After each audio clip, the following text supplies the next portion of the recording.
Whoa, whoa, whoa, whoa, whoa, whoa, whoa. I'm doing it all wrong. I'm doing this all wrong. Hold on, hold on.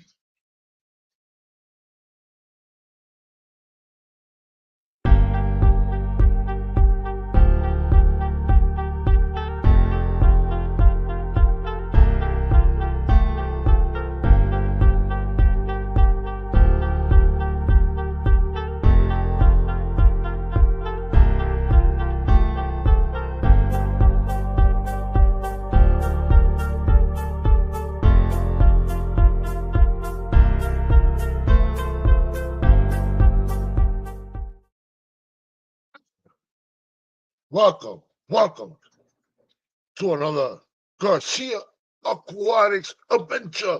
You never know what's going to happen in this hangout. How's everybody doing? I want to know. Wait, thank you for showing up. Just let everybody know that Garcia is here. Garcia is here. Let's see. Let's see who's going to trigger in.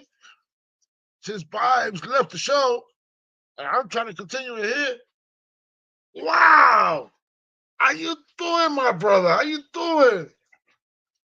Roberto, how you doing? Dímelo. What's going on, man? I've been watching your videos. I've been loving your videos, bro. And right here, like I always do, I always drop the link. Whoever wants to come up and wants to hang out with the Garcia Aquatics, there's the link. If you want to come out and hang out with Garcia, the link is right in the chat. And one more thing, how's the audio and how's the video? Alice Carnelli, thank you for coming. The Garden of Eden. You said you were coming down around my area. When is that? And where it's going to be at?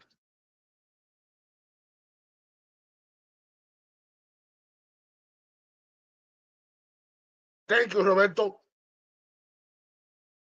Fishy on, how you doing? A RLC. You want to come up, you can come up, you can click on that link and hang out here and explain what you're doing with the projects that you're doing, like you're doing on your videos with those tubs and all that beautiful stuff. Butterflies, thank you for coming.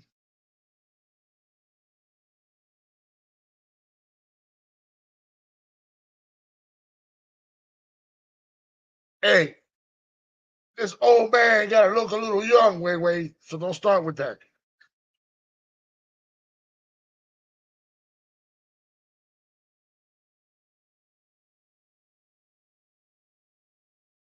Ah, damn, Greg. That's all right. Shannon, how you doing? Shannon, that's okay. I know you're a very busy person. I just want to say thank you for everybody showing up. I'm loving this, everybody here. And yes, there's gonna be some other things that I'm gonna be doing later, and especially for Sunday. I'm gonna be on Happy Place Aquatics. I believe that's what it's called, Happy Place Aquatics. I'm gonna be on his.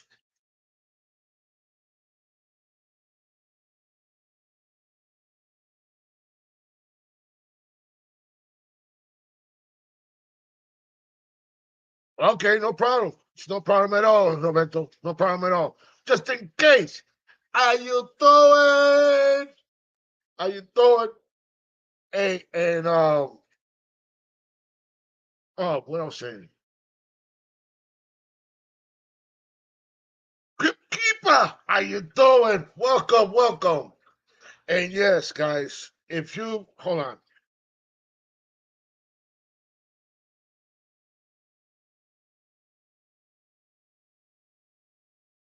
and yes, we lost a great one, but he will be watching over us, and it's just so sad. And it really hurts the fish family for everybody. Mr. Snails, Mystery snails, snails, snails.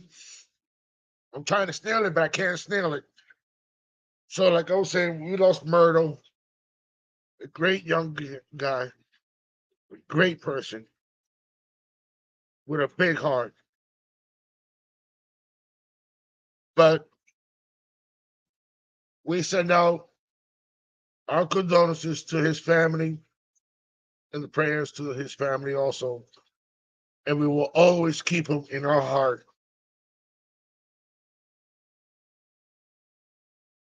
Myrtle, we love you no matter what. We're still going to have you in our heart no matter what, in our memories. FishFam.link, how you doing? And like I said,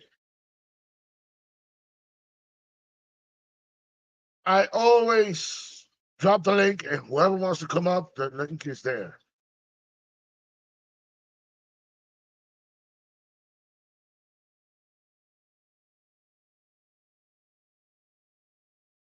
Alex, hey Alex, one thing I gotta tell you, you cannot throw that ball that will hurt the lanes that bad.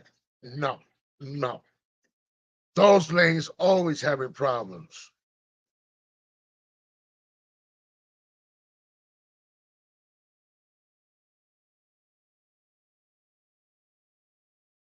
But at least you tried. Nice try to say it anyway. The link is in the chat. Whoever wants to come up, more than welcome.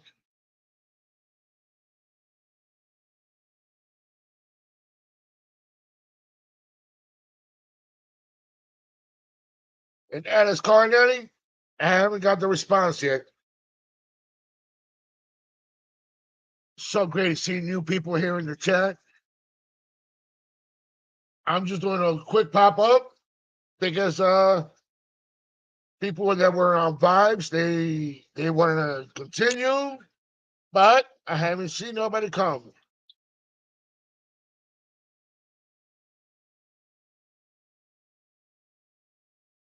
I know it does. Big Easy, welcome, Big Easy, welcome.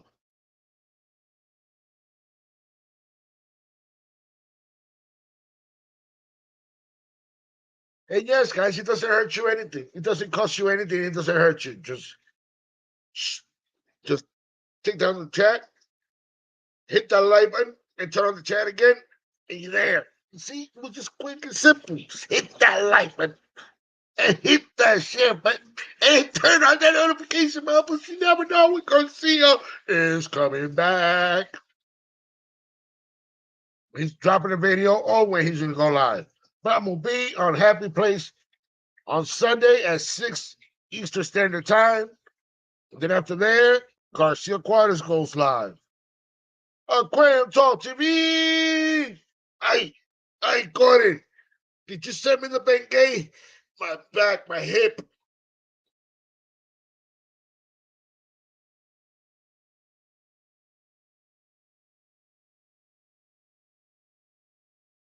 We all just chilling here.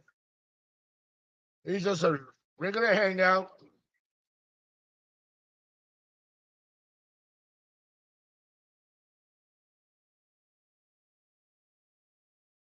Okay, okay.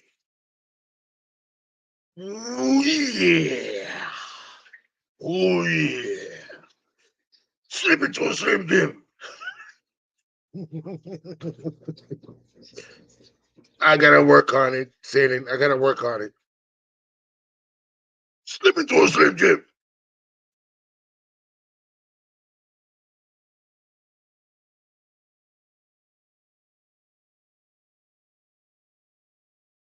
So how's everybody doing? I'm still working on my projects here and everything. This project, moving stuff around, and Lady Shimmy Shimmy, she went to her mother's house, and can you believe it, guys?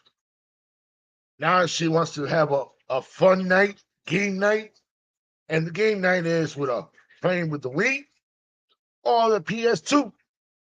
So now, who knows what days that's going to be? But it's not going to be the night when Garcia Aquatics goes live.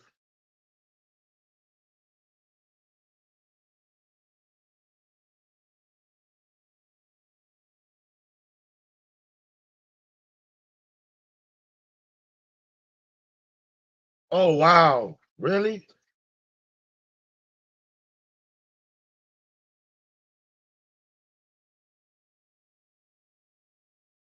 Yes, Happy Place Aquatics. That's going to be on Sunday at 6 p.m. I'm going to be hanging out over there with him. And then I'm going to be doing my live stream at 8 p.m. Eastern Standard Time. Just in case, what happened? Talk to me. Talk to me. I want to know. Talk to me.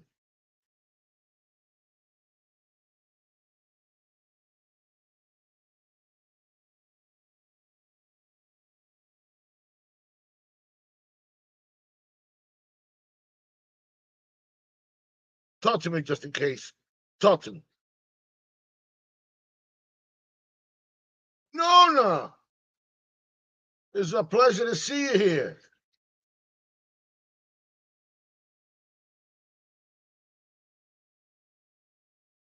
It's a pleasure to see you here.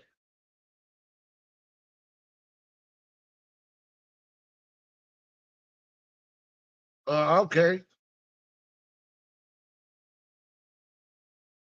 It's a wonderful thing to see everybody coming here, having a great time, time.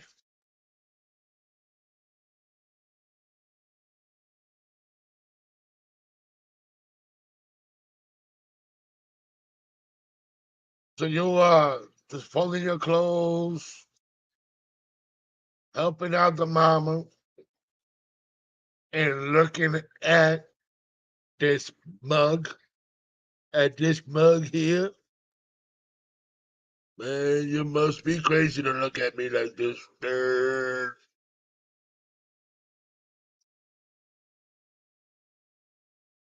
So what's everybody? What do you guys want to talk about?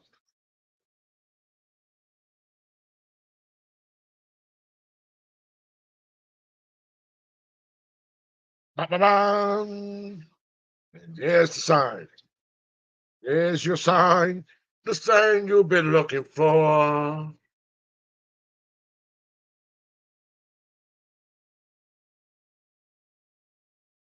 Every time I move something, this light is bright, and then watch. It's gonna go down. It's gonna go back to normal in a minute. But I told you. I think I know my products. So just in case, how many tanks do you guys? As a matter of fact, everybody in the chat, please just type. I know we've been through this before 1,000 times and 1,000,000 times. Go ahead and just type it in the chat. How many tanks do you have in your possession up and running?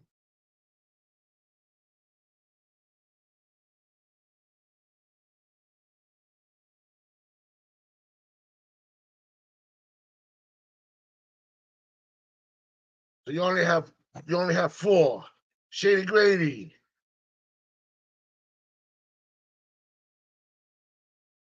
Okay, Shady Grady, you got 31. Wow.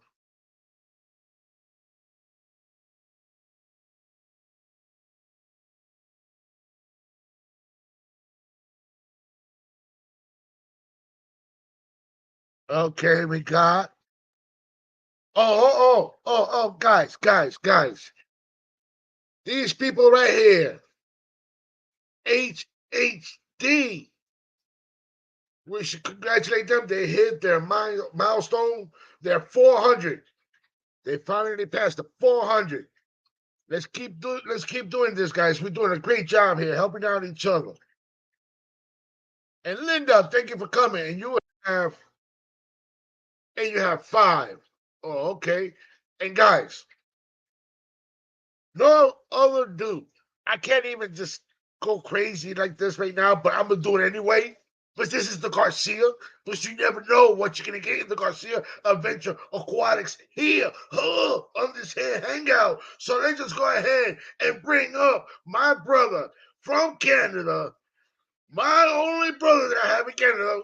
No, I don't. Wait a minute, I got two of them over there, but one of them is here. So let me bring him up. No further ado, here's my brother Gordon. What up? What are you doing? Just being lazy. Being lazy? Hold on, I gotta move. It's not even on. What's that? No, my mic's not on either. I'm not turning it on. I'm lazy. My headphone. I'm lazy. No, my headphone was not even on. Oh, your headphones weren't even on. Yeah, I was just hearing the laptop. I'm like, what the? Yeah, I just said, what was going on here? That's why I did it real quick. Oh, okay. Yeah, no. I just figured I'd come on quick and say hello to you, man. Yeah, no problem at all. You know, you're very welcome to hang out with your brother from another mother over here in this hot, sunny Florida sunshine. Yeah. Yeah, no, I'm always happy to hang out with you, Berto. Like you're definitely the live I watch the most. Thank you very much. Thank you. I really Gordon, appreciate Hagen Hill, Gordon, you got a haircut. I did a bit ago. It's just finally like starting to take shape now where I can actually trim up the sides and grow it out. And I'll tell you the story about my haircut. So basically what happened was my barber was on vacation for 2 weeks. My hair was already bad at this point. It was long. It was pretty long and long the top, like pretty long. I don't know. I just felt ratty. I wanted to go get a haircut. Didn't trust any other barber. So I said, you know what, screw it. I'm going to try it myself. And I failed miserably. So the only way to fix it, to blend it all in, I took the scissors. I was doing fine. I faded the sides perfectly fine. I was cutting the top with scissors and I went down in deep, cut. Next thing you know, I had to buzz it. So now it's finally starting to grow back. And yeah, I'm not cutting my own hair again. I'll wait the 2 weeks. I don't care what I look like. But don't worry about it. You look like a great Marine. That's all. I know. Yeah, I look like a Marine. And I got the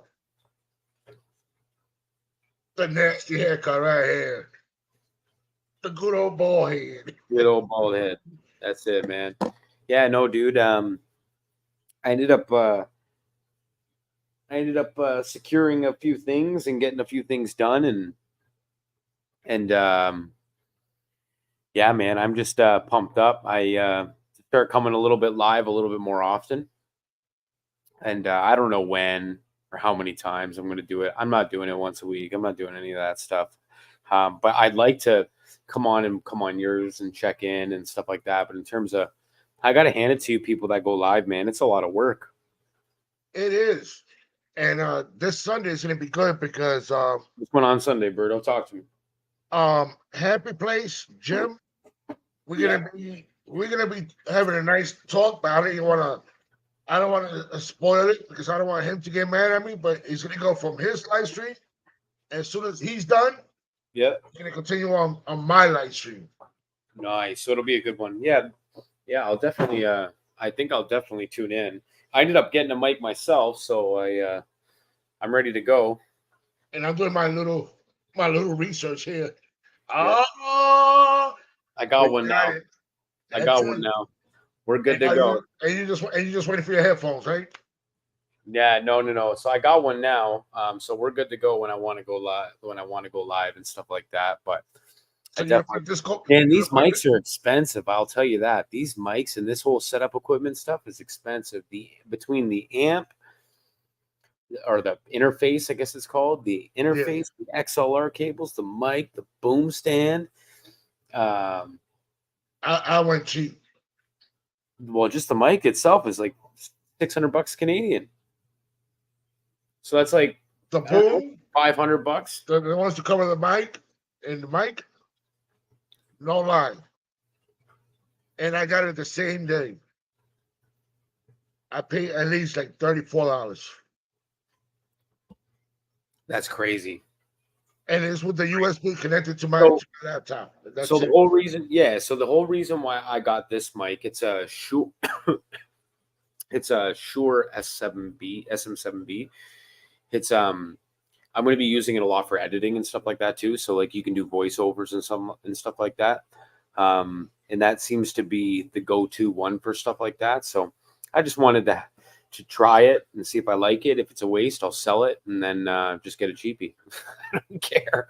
Um, yeah, it figured out how to do his skirt during COVID. Yeah, Nona, 100%, 100%. Yeah, But if 100%. Gordon, I'd rather save the money if I can for sure. but Gordon likes to have his little bit of hair standing up on the top. He likes that. But if he didn't care about that, but if he didn't like that much, he would have been buzzing it. He would Yeah, have been buzzed down. But hey, you live in Canada, and when it's cold over there, boy, let me tell you, you need hair. You can't have a skin hair like me. yeah, no, it's not that bad, but yeah, no, man, it's you got. I feel like kind of naked without longer hair at the top and stuff like that. I'm in a sales position, so in my full my and I guess with my full time job, I am in sales. So a part of kind of my gig is always clean cut, styled hair, well groomed. So it sucks because I couldn't give a crap about my hair, but it is what it is. Not much you can do when you've been doing it for so long. You just kind of it feels weird not having hair. So, but I have hair. It's not saying I don't have hair. I'm not like you. I'm not as bad as you. Yeah, I'm already used to it. I'm not as bad And as you. Like I mean, I hope I never get as bad as you, but yeah, it's it coming. happens. It's coming. I'm widow's peaking. I'm crow's feeting. Um, no, no. Yes, everybody wants to see that, but just remember, you gotta go to I forget the website, but they're gonna have the it's called the Fury and Fins. Fins and Fury. Fins and Furies, put it that way. I said it backwards. Fins and Furies, you gotta check that out. They're gonna have the pay-per-view. Cichlid Bros. So Troy from Cichlid Bros, Boss Aquatics, Bear Ski Method. If you don't know him, he is a more natural method fish keeper. Carries a lot of piranha species. He's the guy that you see on YouTube that grabs roadkill from the side of the road and throws it in his fish tank and lets his piranha eat That's it. that big, hey guys, that's that big muscle guy without no shirt. Yeah, it And looks like Leonidas from 300. You got obviously Rodrigo. You got LRB. You got Joey. That is it. That's announced so far. I think I was hearing Rob's Aquatics was announced, but I don't know yet. We'll have to see. But that's it so far. it always change. It could change, guys. It could change. Somebody might just come out of nowhere and Well, here's the thing. they don't they, It's they not don't only want to that. do it. A lot of people have, from what I understand, and I don't know much, just an FYI. A lot of people people have risen up to the challenge to want to, but you got to keep in mind it's got to be a fair matchup. So, you could have three massive dudes sign up and say, "Hey, I want in," but But then you don't have nobody. you got You people to don't go have against them, right? So you got to kind of take that into consideration too. There was a lot of people that wanted to sign up and stuff like that. That just unfortunately, that they just it's hard to find them an opponent, right? So so it's a lot of work, man. Like I don't know who's doing all that stuff, but yeah, it's a lot of work. You got to find and doing the research too, and doing the doing the research research, yeah, and, like you have and experience. getting contacting that person. Hey, this person said that he wants to fight you, and what's your weight, what's your height, what's your reach, what's this, Yeah, and it has to be perfect. yeah. I think it just comes down to like solid matchups, and I think that's a lot of work. So credit to Joey and Rod and for figuring that out, man, because that's a beast I would not want to be in charge of. That's for damn sure. Because that'd be frustrating too. Like me, I would get frustrated because here I am I'm looking for solid matchups, but all the applications are coming in. It's hard to match up this person with this person or this person with this person. But what if we did this? But what, and like it's just nuts. So, Yeah, then you know, you be like this, and then you think you got it right. You be like this, oh, I got these. Okay, these two guys are gonna go. Okay, yeah, these two guys are gonna go. Oh, wait a minute.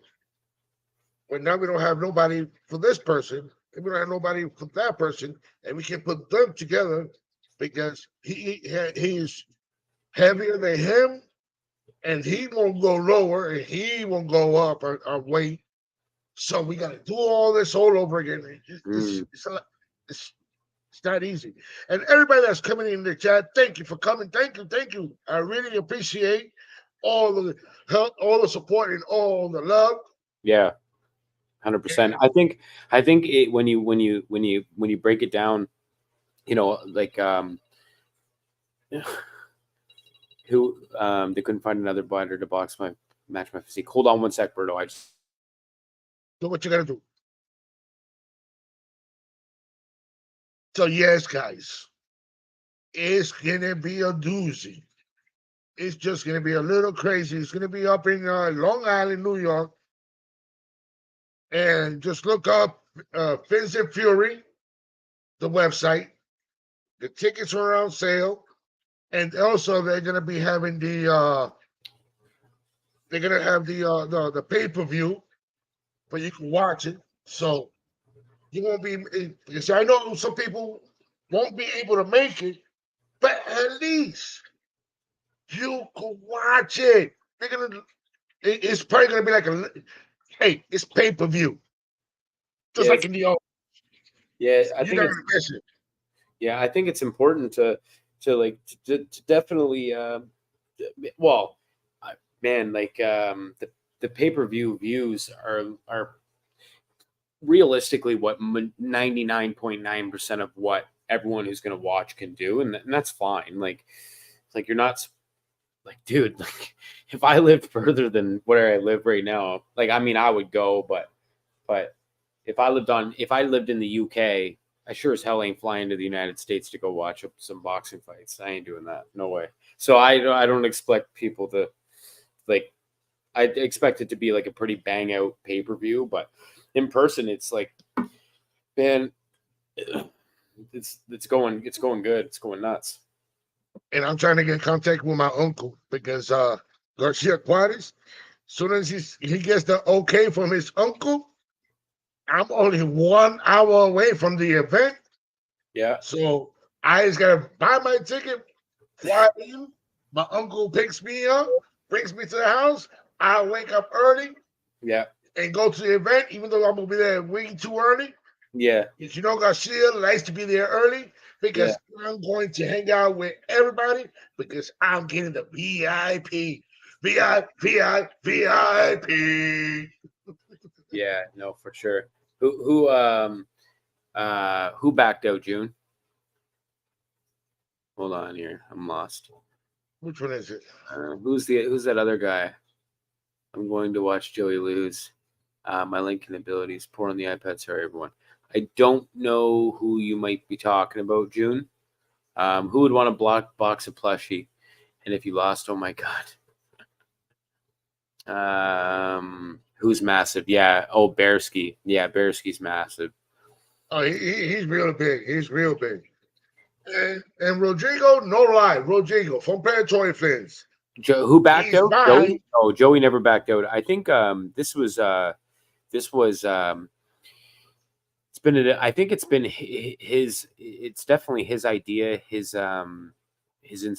inspiration. It's all like, it's a mutual event amongst creators, but it's very much his idea. He tried to do it years ago, I guess. It just never really panned out. But yeah, no, it's nice But to see now it it's finally working. pan out now. It would have sucked though for it to do it in like 2020, 2021 because you had like, restrictions in certain areas, and like how did you work around that? It wouldn't be the fun it is now. Like, so I'm kind of glad if something like this is going to happen, it's going to happen now. But it's going to be fun. Like, yeah, because and I think incorrect. I might be wrong, but there's a rumor that reptile keepers might be coming in on it too. So, Hey, Alex, just to let you know, it's just going to be a drinking contest for if you want to see Berto and Gordon, it will be a drinking contest. That's all it's going to be. It ain't going to be no boxing. It will be a drinking. But you know something?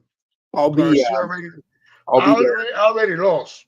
I'll be there. Because I'll be there with my wife and my kids. They'll be there with me at the event, and then she'll be going back with them eventually back to the room, and then I'll stay in for the after party. no, but what I'm saying is, That's what that lose. but for the competition of drinking, you're the one that's going to beat me, no matter what, because I'm a very lightweight now. Yeah. Any rum, I'm already drunk. Yeah. Any beer, I'm already drunk. Yeah. Even Coors Light, you know, that's like water. Yeah, Coors Light is the best though.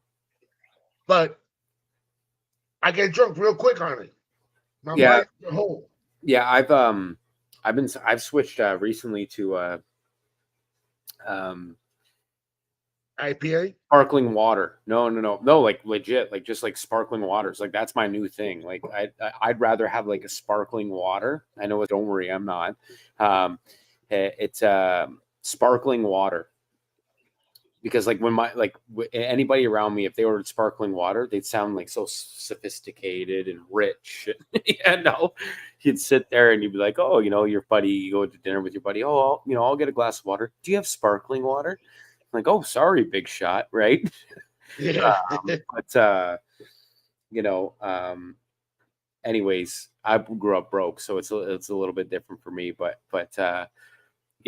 now I'm into sparkling water. I hated it as a kid, club soda, all that stuff. Hated it as a kid. Now I love it. Sparkling water, I'm telling you. But light beer, sparkling water. yeah, sparkling water. I love it. It really is good though. Like if you didn't like it years ago, I urge you to try it again because you very well might like it, like I did. When you're young, everything. Yeah, when you're young, all you want is pop. Yeah, pop and pop. Anything with sugar. Yeah, anything with sugar. When you were young, you didn't want it at all. You say it tastes nasty. And now when you get older, you start like, yeah, what? Why I didn't like it? This is so good, damn great right now. Yeah, no. Coors Light with Guinness. I love Guinness. I didn't like it up until this past summer, but now I like Guinness. Cola and rum. Yeah, rum and Coke for sure. Diet Dr. Pepper and a blunt. The rum and Coke. You know what's the rum and Coke? That's Cuba Libre. That's Cuba Libre right there. That's that Cuban drink. Oh, rum and Coke? I don't know if it's just Cuban, but like. But the Puerto Ricans, yeah. But everybody says, "Oh, let me get a rum and Coke, rum and Coke." Yeah, but, Havana Club and Coke. But for Cuba, it's basically Cuba Libre. Yeah, it's the fizz. Oh, Hagen says it's the fizz that you crave from beer when you can't have a beer. 100%. Yeah, 100%. Like I mean, like I'm on Jack and Coke. You know what? I'm not a big JD fan. Keep that away from me. I'm not away from me. Yeah, I'm not a big. To be honest, I keep thinking my mic's on. I have it all shut down right now. I'm a big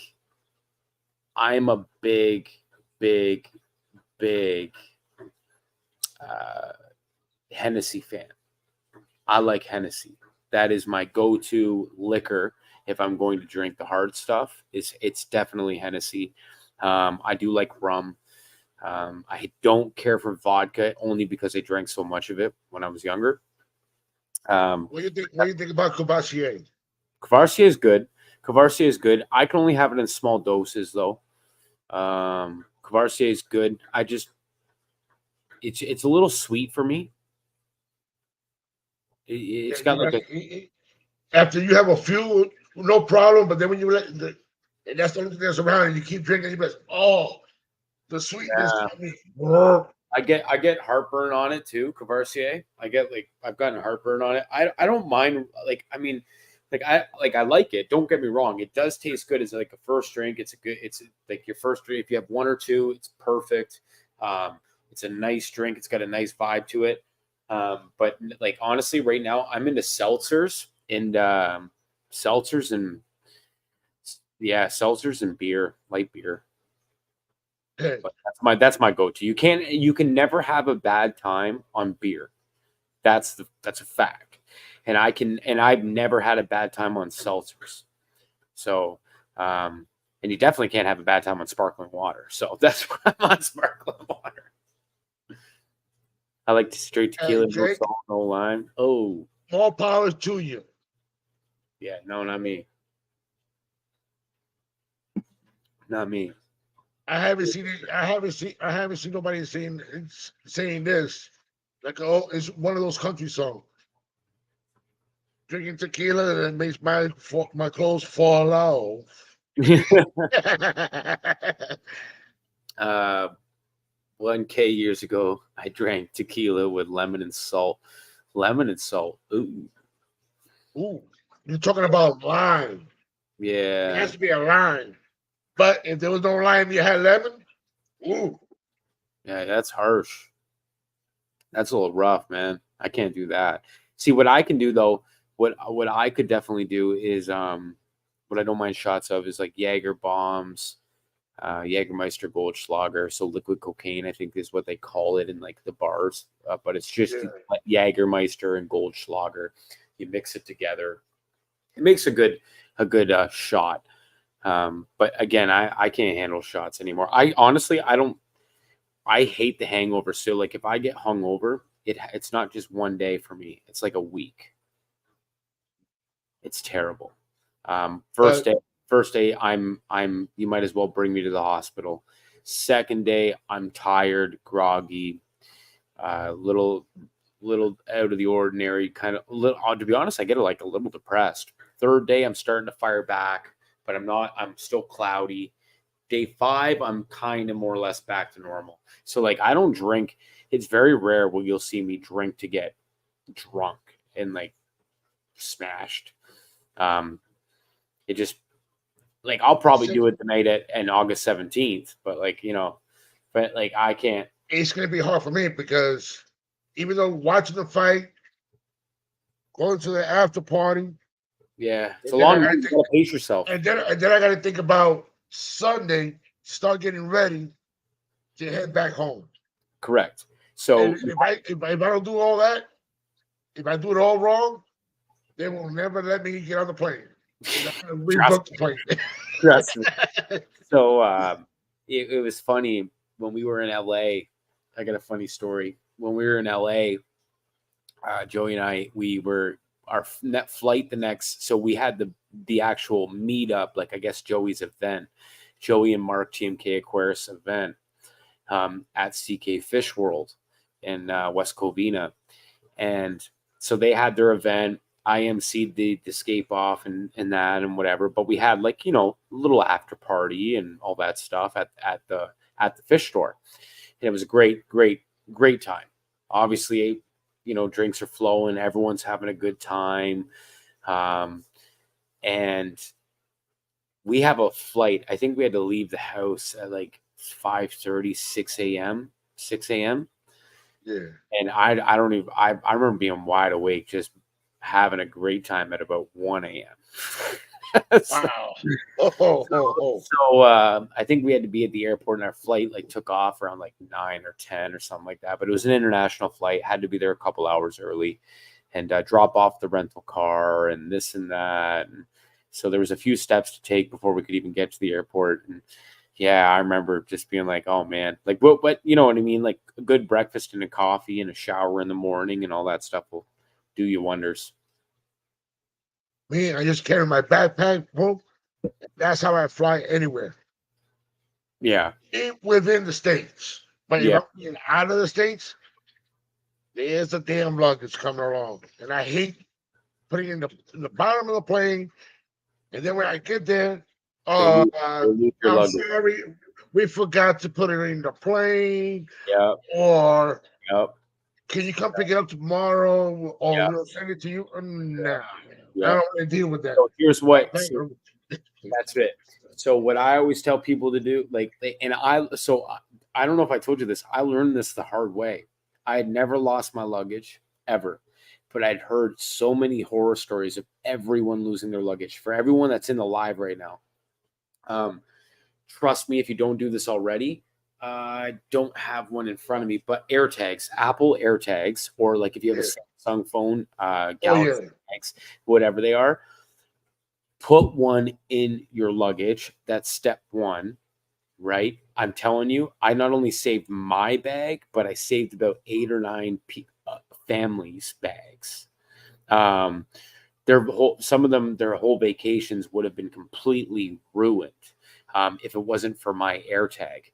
So I was flying back from Nova Scotia to Toronto. This was, um, yeah, Nova Scotia to Toronto. They lost my luggage. That was in July when I went up to Joey's house. Didn't know what to do. Was freaked out. I said, "No, I have an AirTag and it's saying that my luggage is in the airport. It says it's in Toronto. Like I can see it, and I'm showing her on Find My iPhone. I'm like, no, no, here it is, here it is, here it is." And the lady's like, "No, they was scanned incorrectly. Long story short, and it's still in Nova Scotia." And I was like, "It's impossible. Like it's telling me it's in Toronto." "Well, I don't know what it's telling me, sir. It wasn't scanned properly." And there's a whole bunch of people that were on my flight with me, all waiting. Like they're same with their bags. So I finally talked to one guy at Air Canada, and I say, "Hey, man, like my luggage is here. It looks like it's on the tarmac." So, anyways, long story short, after complaining and arguing with them, I forced them to go out and inspect the actual tarmac because bags fall out, and those guys rip out through those like a bat out of hell in the airports. Yeah. Uh, sure enough, they found my bag and about 10 or 11 other bags just sitting there on the ground on the tarmac, and then brought them to us. Yeah, and we're talking like an hour and a half, 2 hours later. I finally got my bag and left there. They were talking about how they're going to ship it to Toronto. It'll go on the next plane the next day. They'll ship it to Toronto, and I have to come back. And I'm like, no, that doesn't happen. So I was like, yeah, I'm like, I don't care. Like, you know what I mean? Like, oh, you pissed them off. I work at an airport. Yeah, 100% I did. No doubt about it. They're like, oh, your bag's been scanned incorrectly or something misscanned or something. She was a nice lady. But like at the end of the day, I want my damn bag. So I learned very quickly why you travel light and you bring just carry on. Big backpack, crumple those clothes up. You can find a dryer when you get there to de-wrinkle them or an iron in your hotel room or whatever the case may be. Crumple those bad boys up, throw them in that bag, Roll it. Just roll it. roll it. Just roll them up. Boom. Just that carry on. Where you Roll, going? Boom, boom, roll boom. your pants, roll your undies, That's it. roll your shirts, and that's it. Boom. Oh, we got a dryer right there? Boom, put it right in there. They talked about you for a week at least. I hope so. Oh, Yeah. there's another one. She said another thing. The tarmac. The tarmac. Yeah, I get it. Like, and on the best part was on the Oscars. Is it June? Yeah, June. That's June. I remember my grandmother. And my daughter's middle name. But I said to the one guy when the point where I got so frustrated, and these people are all kind of wondering what the hell's going on. They're hoping maybe their bags are with mine, but some of them are truly believing. Some of them left, actually, as a matter of fact. And I'm like, listen, man, like, guys, I'm telling you, it's here. This is technology nowadays. Like, like it's here. Like it's tagged right on the tarmac where my plane landed. I'm like, I'm telling you, it's here.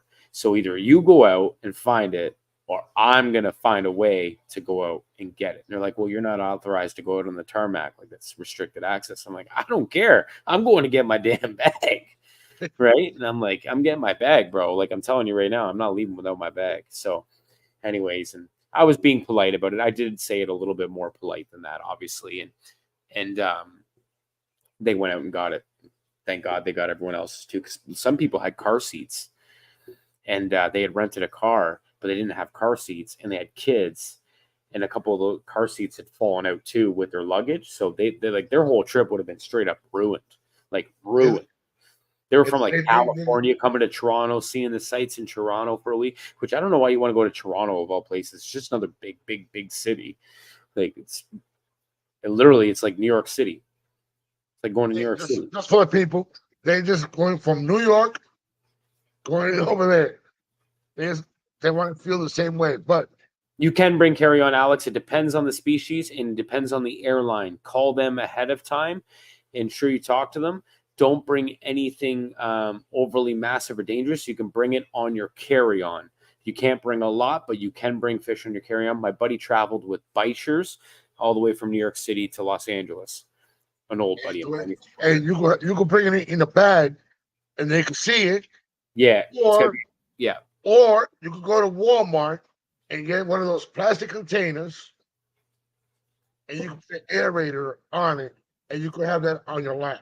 That's right. Yeah. I've seen people do that. And Yeah. especially, what's this guy's name already? I forgot his name. It's one of the Paul Cafero's buddies that lives up in Texas. Brandon? No, Chase, Fish King. He's in Kentucky. He got that young kid. He tried to bring an electric eel on an airplane, and Delta kicked him. They were going to dispose of the eel, so he stopped and he got the eel shipped back. And he called Delta ahead of time. Anyways, long story short, it was a big mess. But so call ahead of time, and that's still not a guarantee. It's still up to the TSA or whatever the hell they are.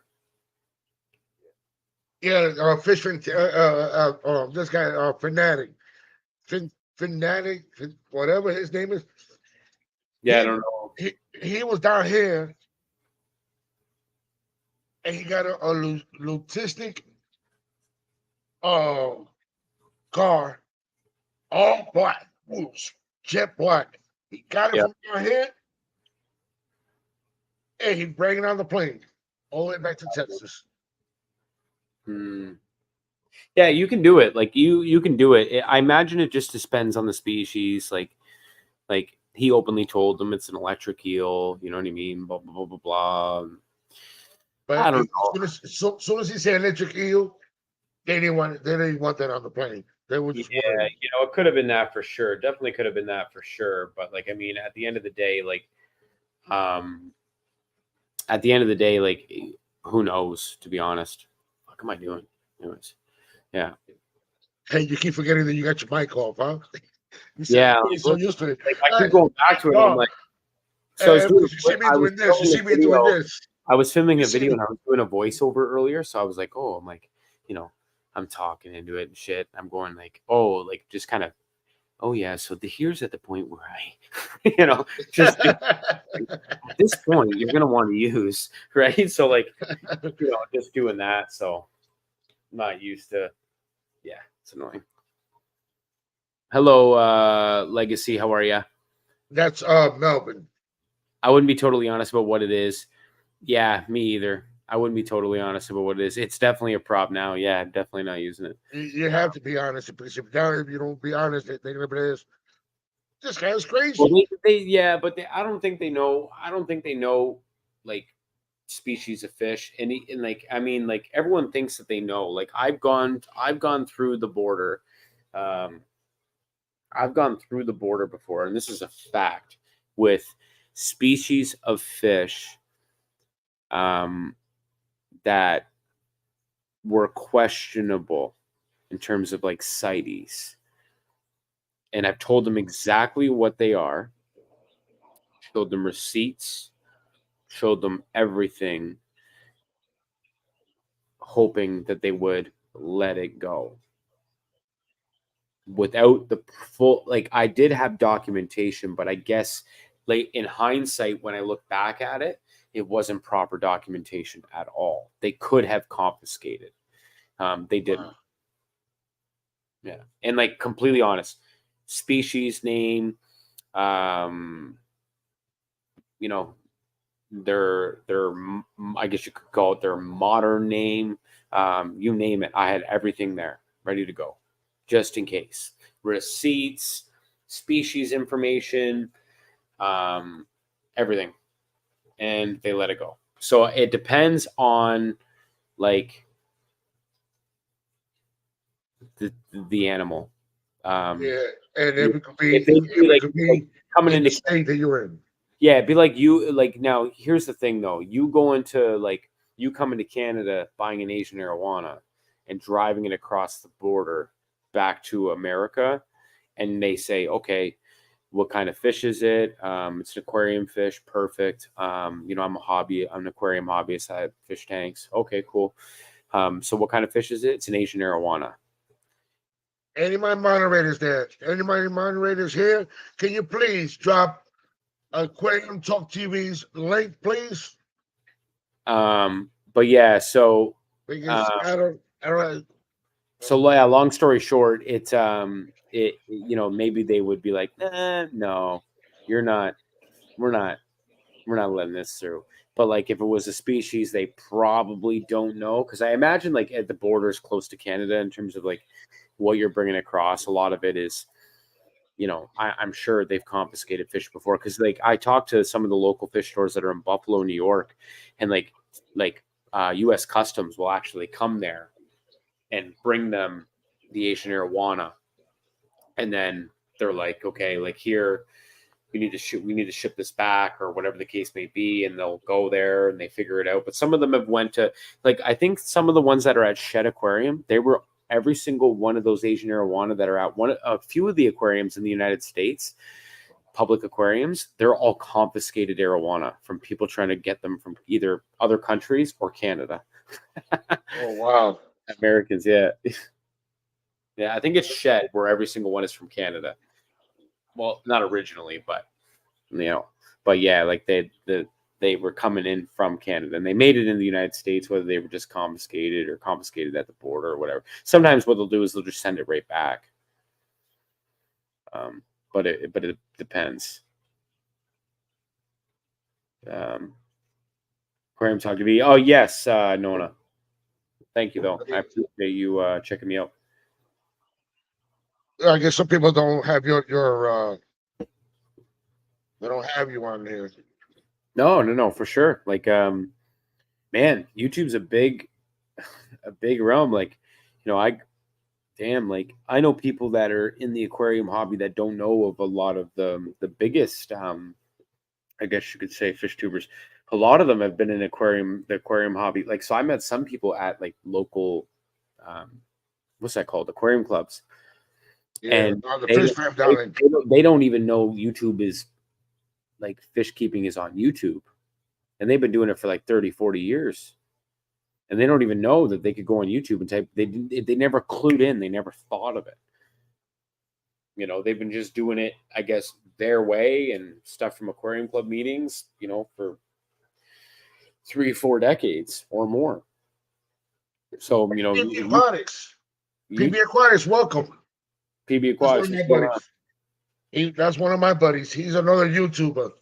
But gotcha. he hasn't been dropping videos like he usually does. But he's been concentrating on doing other things. Mm-hmm. Yeah, no, for sure. Yeah, it's so YouTube's a big place, man. Like I just found a guy the other day. He doesn't make videos anymore either. But the one person that I'm really trying to get back in TV, you can call me radio. The one guy I'm really trying to get back onto YouTube, which he still has fish. I still talk to him very regularly, is Off the Deep End Aquatics. If anybody doesn't know of him, everybody should know him because that's one of the other guys, just like Joey, building those big ass tanks, big tanks, big tanks. Yeah, plywood. Out of plywood, and getting it all running up. Yeah. And whoever owns that house now, or the other house that he was in, he moved out of that one. Yeah, so he bought a new house in like mid 2022. But Moved whoever owns that house, that basement with those big tanks there, the way he did, It's huge. It's huge. But I'm just trying to get him. He does have fish still. He does have two big tanks. He's still got fish. He just hasn't really posted. He was really taking a breather. He'll be back eventually. He just doesn't know when. But like now, like it's been like I'm going up to it's almost 2 years since he dropped a video. So like now, like is when I'm pressuring him. So every single day I've spoken to him the last 3 days. Every single Instagram post I make of like content on Instagram of anything I do is find off the deep end aquatics.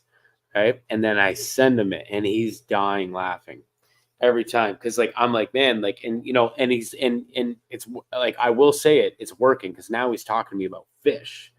Prior to that, we were just talking about life. Now he's talking to me about fish. So I know he's coming back and I'm going to get him back. So like, there was three, like, I only watched, to be honest, like before I came onto YouTube myself, like I only watched 3 creators. And they were like inspirations to me. Mike from Off the Deep End Aquatics. Like I've been in the hobby longer than Mike.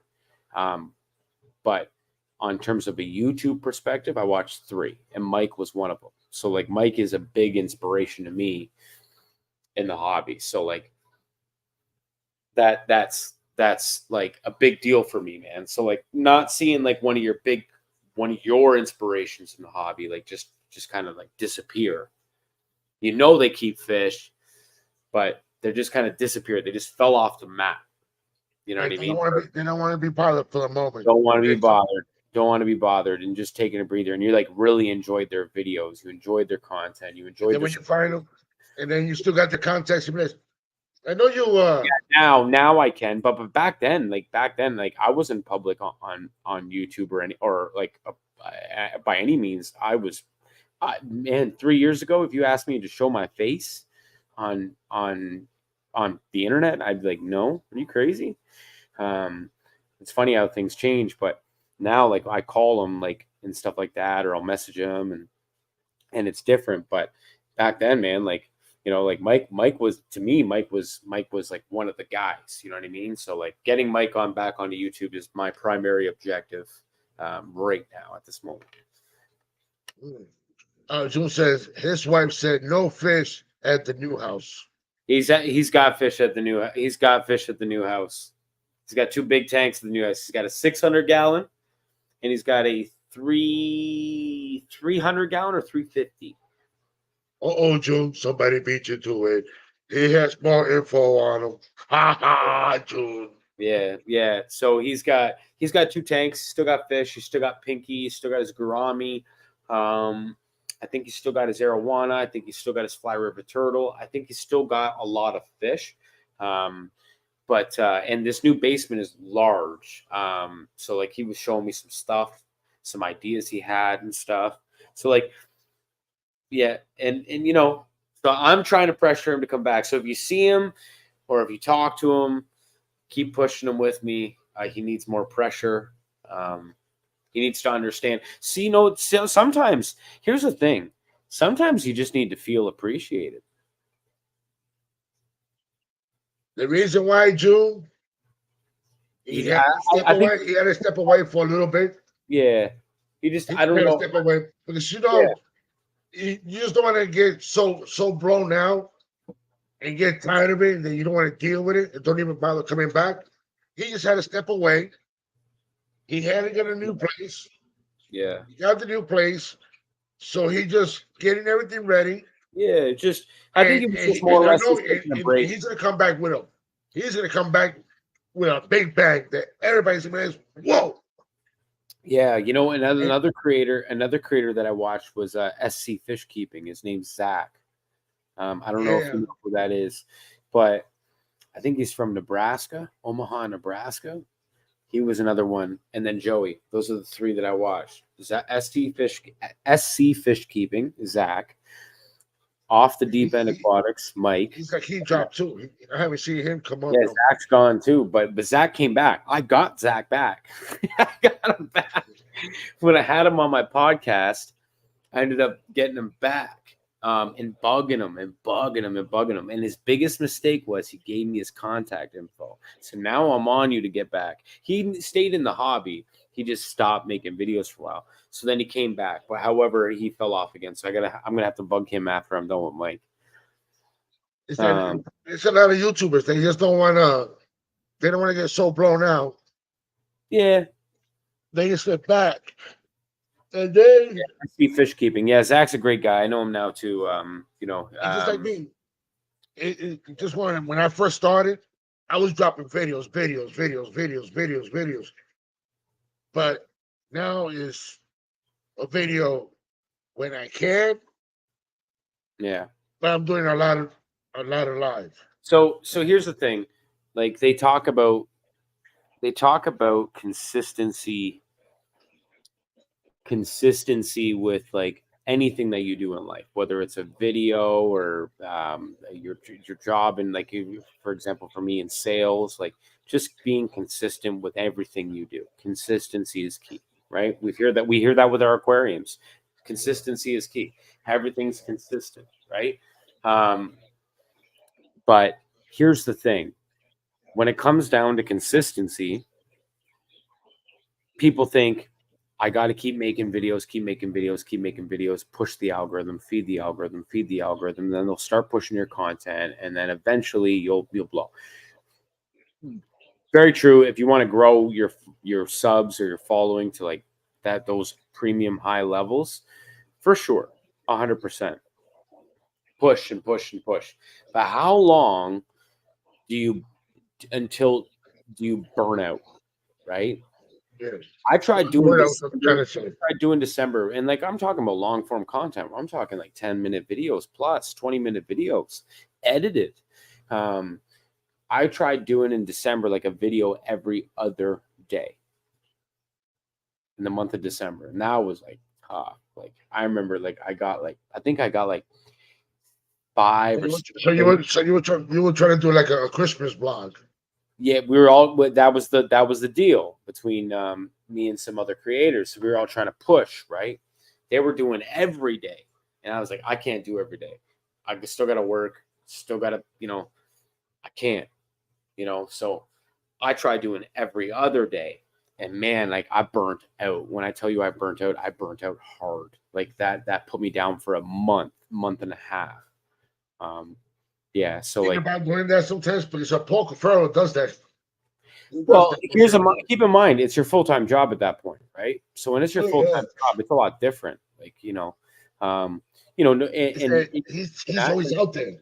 He's Yeah, always filming everything. yeah, no, for sure. Like that's Paul's job. He has to be out and active and making videos. That's his thing. He's got to do it. A video every day, every other day, or sorry, like every few days, whatever he does, right? He does a video once a week. He does videos, but 2 or 3 of these. he usually drops like at least 1 or 2 a week. Yeah. So like when you look at it, man, like that's a lot of work, dude. Like that's a lot of work. I gotta commend Paul for that. Like he's a young grinder, man. Like it's but at the end of the day, like that's like for me, like I do have a full-time job, but like I'm not using that as an excuse, but like I don't really care about blowing up or any of that. I don't care about any of that. I just want to make videos and have fun and talk to you guys and come on lives. Make a family, make a family and friends here. Correct. Everybody. That's correct, right? Like, and I mean, and that's not saying that they don't care about that. Like, it's not my priority. My priority is just to have fun. That's like, and not saying that they're not having fun either. But like, if I was working 40 to 50 hours a week, 2 very young children, spouse, fish tanks, and dropping videos every couple days and all that stuff, and like we're talking spending hours editing rather than me spending 45 minutes just to cut it and then just drop it because I don't care about editing. It doesn't bug. Like it's not my. I don't care. I can't get that to you. That's everybody, and especially Paul Cafaro. He got a lot of animals and fish, and what burned me goes out out of town, but he got people that yeah, no, Paul's got like he got a lot of people that's helping him. when Yeah, he goes away and stuff like that. correct. Yeah. So like, and I mean, like, as So that's somebody, why he don't get burned out. yeah, he's got a lot of people. I bet you Paul gets burnt out though. Like, we're all human.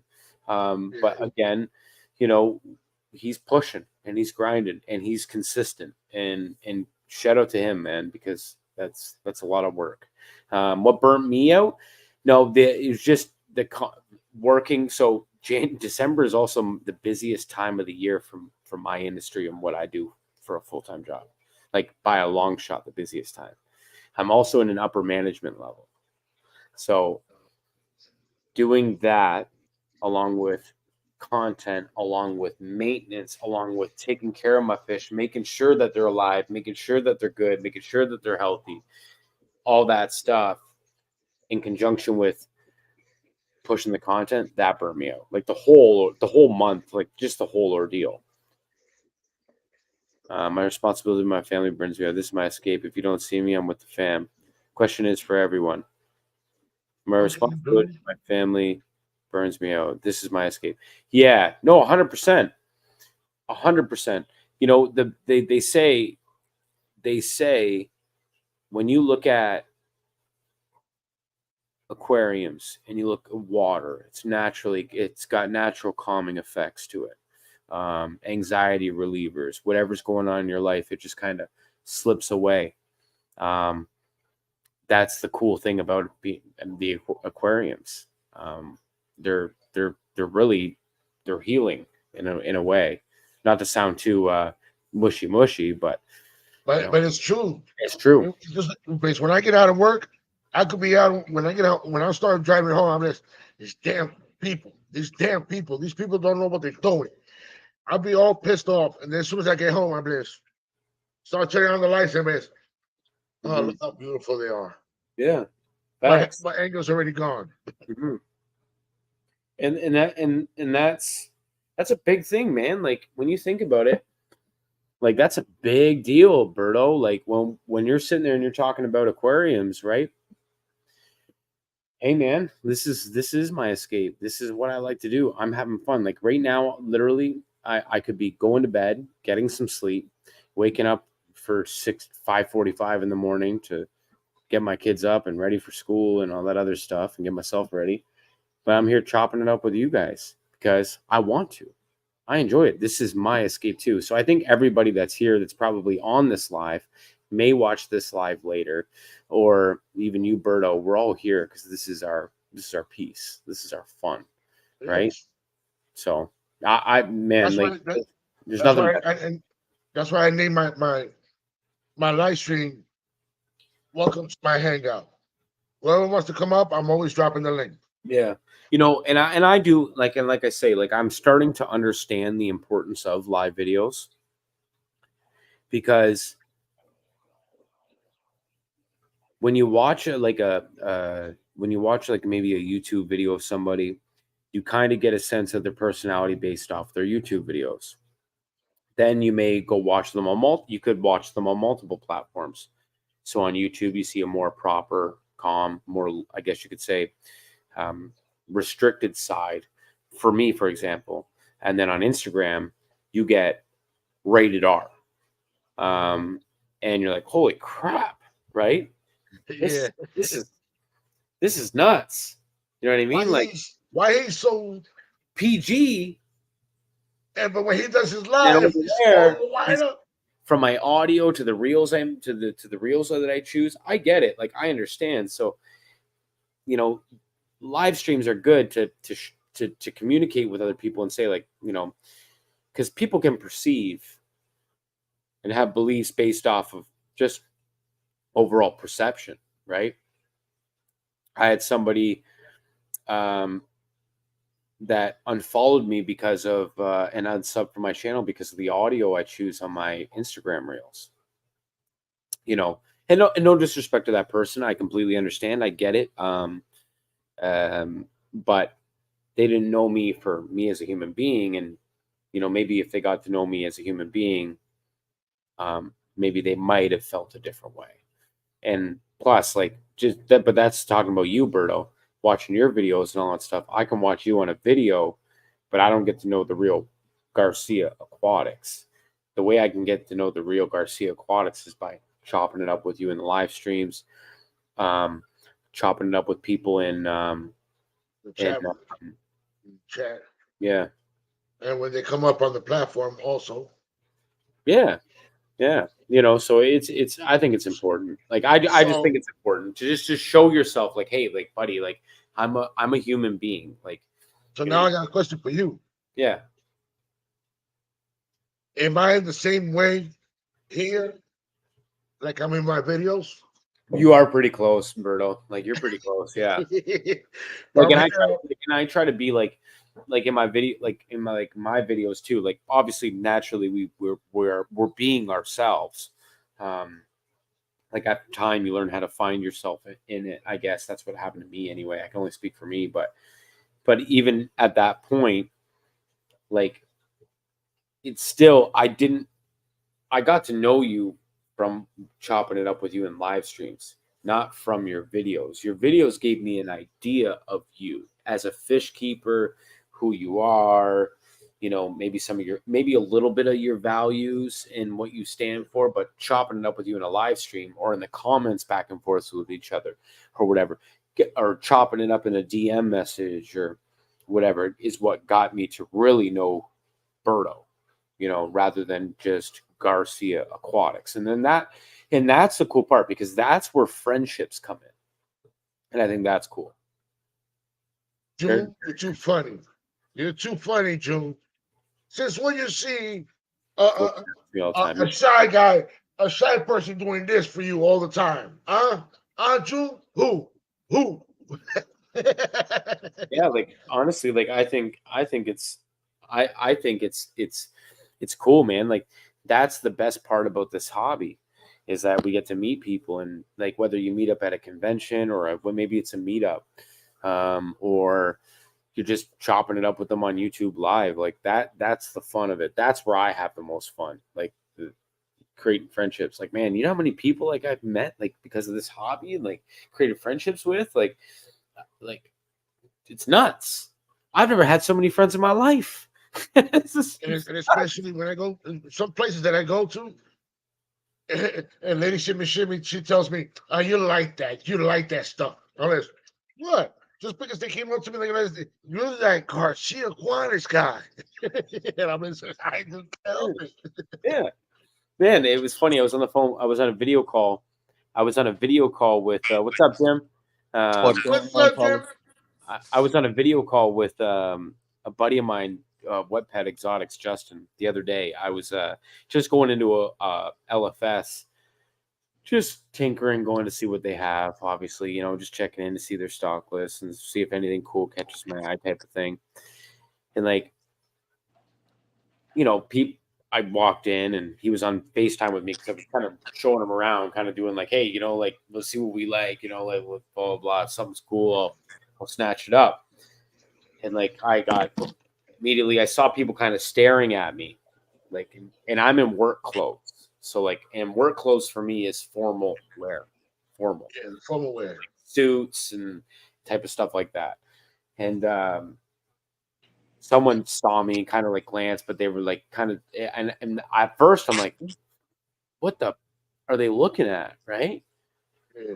And I thought maybe the dude had a problem. I didn't know, like, do I know who he is or whatever? And he was looking at his girlfriend or his wife, and then I noticed they had little kids, but he kept staring at me and glancing over. Maybe I was like, you know, maybe he's just trying to see what fish I'm getting or what I'm interested. Maybe he wants to see. Maybe he's just nosy. Right? Like, yeah, I don't know. Nosy, and probably wants to ask questions later. Ask you Yeah, questions. yeah. Like, and I've had that too. But then he just kind of walked up. Finally, like when I was kind of like walking away, like he kind of walked up. He's like, "Hey, man, are you Gordon?" And I was like, "Yeah." Like, and I was kind of, but at first I was like, yeah, and like, you know, what's up, right? Like I didn't know how to take it, right? So I'm like, because I was caught me off guard. Again, I'm in work clothes. I'm literally on break from work. Like I literally snuck away from my job to go to a fish store. Don't tell my job that. But and then he's like, no, Let he's him like, see this. watches me and then showed me his Instagram account. blah, blah, blah, blah. I asked to take a photo, and we did that or whatever. We chopped it up, and I've been chopping it up with that guy ever since. Like, he's dope because he's a local fish keeper. He lives literally like 15 minutes away from me. So, yeah. Yeah. I've given him fish since then. Yeah. So he's got some of my fish. And I've been helping. There was a lady that I was. And she was, oh, they don't want to sell me this. They don't want to sell me that. I go this. Okay, guys, why you don't want to sell her these African cichlids? Her pH is too high. I go this. First things first. I'm a YouTuber. I'm not a pusher, Yeah. but I know the pH for the African cichlids, they gotta be high. They gotta be up there. Says who? Well, to me, Says who? to me, they always gotta be at least like 7.8 or 8.0. Says who? Caveman Aquatics? Oh, Now, that's me. African cichlid keepers. Here's my deal on that. And I know what They you're always chasing for that. But the girl, she really wanted to get those fishes so bad and didn't want to sell it to her. But for me opening my mouth and putting my 2 cents in and showing my videos, then they sold it to her. Yep. And then the lady asked me for my number. And I said, this is my private number. I'm going to give it to you. But if you have any problem with the fishes, just let me know and I'll help you and I'll guide you through it. So naturally, you want to try to mimic their original environment. But here's the thing: like with the majority of fish nowadays, like unless they're wild caught, thank you. unless they're wild caught, they don't. Yeah, there you go. June just said it. Unless they're wild caught, and they're a non-hardy species of fish, like wild caught discus, we're talking about panda walrus. We're talking about very sensitive fish. I would really be careful on pH and parameters and all that stuff. But consistency on everything is always key. Like if you're trying to chase and you're dosing baking soda and all that stuff to boost pH that's extremely high. I got a buddy of mine who has F0 Capampa frontosas. Like these are the holy grail frontosa. Most people don't even know what they are. And usually everyone thinks it's MOBA blue zares. These are Capampa blue zares. Like these are like the craziest collection point. And I don't know much about them. But anyways, I just know that they're nuts. And I know. And I know what you're talking about. Yeah. So and I can't find it nowhere. Yeah. So long story short, he constantly doses pH. And he's okay with it, because he's a experienced fish keeper. And he keeps pH, I think, around 9.5, 9.8, somewhere around there. But it's pretty level, and he stabilizes it. He baking sodas his water. He does it all, this, that, the next thing. He brings it all up. But he has to keep an eye on it constantly. And when I tell you constantly, and I guarantee you, he could slowly bring down that pH, very slowly, to his water's pH level, and those fish would be fine. They would thrive. They would breathe. They would be perfect. Are you getting feedback from me, or is it actually? Can you hear me? I can hear the feedback. I'm gonna jump off and jump on a computer. Yeah, but yeah. So so. Oh, look at this! Look who's getting it. MOBAs, yeah. Look who's getting those MOBAs. That's like Alex. Those are for me. MOBAs are good. MOBAs are good.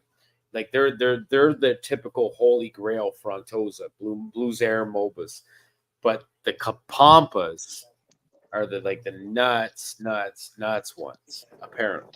Alex, I'm gonna let you know like this. I'm bringing that pike back to you, and I'm taking those 6 momos. That pike is a disaster in my tanks. And Yeah. even though I got him all lonely by himself, but he's killing me. Yeah. But like June said it right. If wild caught, I agree. Like I mean, like fish will adapt unless they're like crazy wild caught. Just Thank you, Alex. panda, waru, all that other stuff, dude. Like they're primarily like you typically don't need a reason, and like we can look at it because what books that were wrote 40 years ago. 50 years ago, articles that were written 40, 50 years ago. Look how much the hobby's changed. But we still go back to like, no, but this book, this fish keeping magazine from 1995 told me under gravel filters are the best, and they're sticking with them and they're not leaving.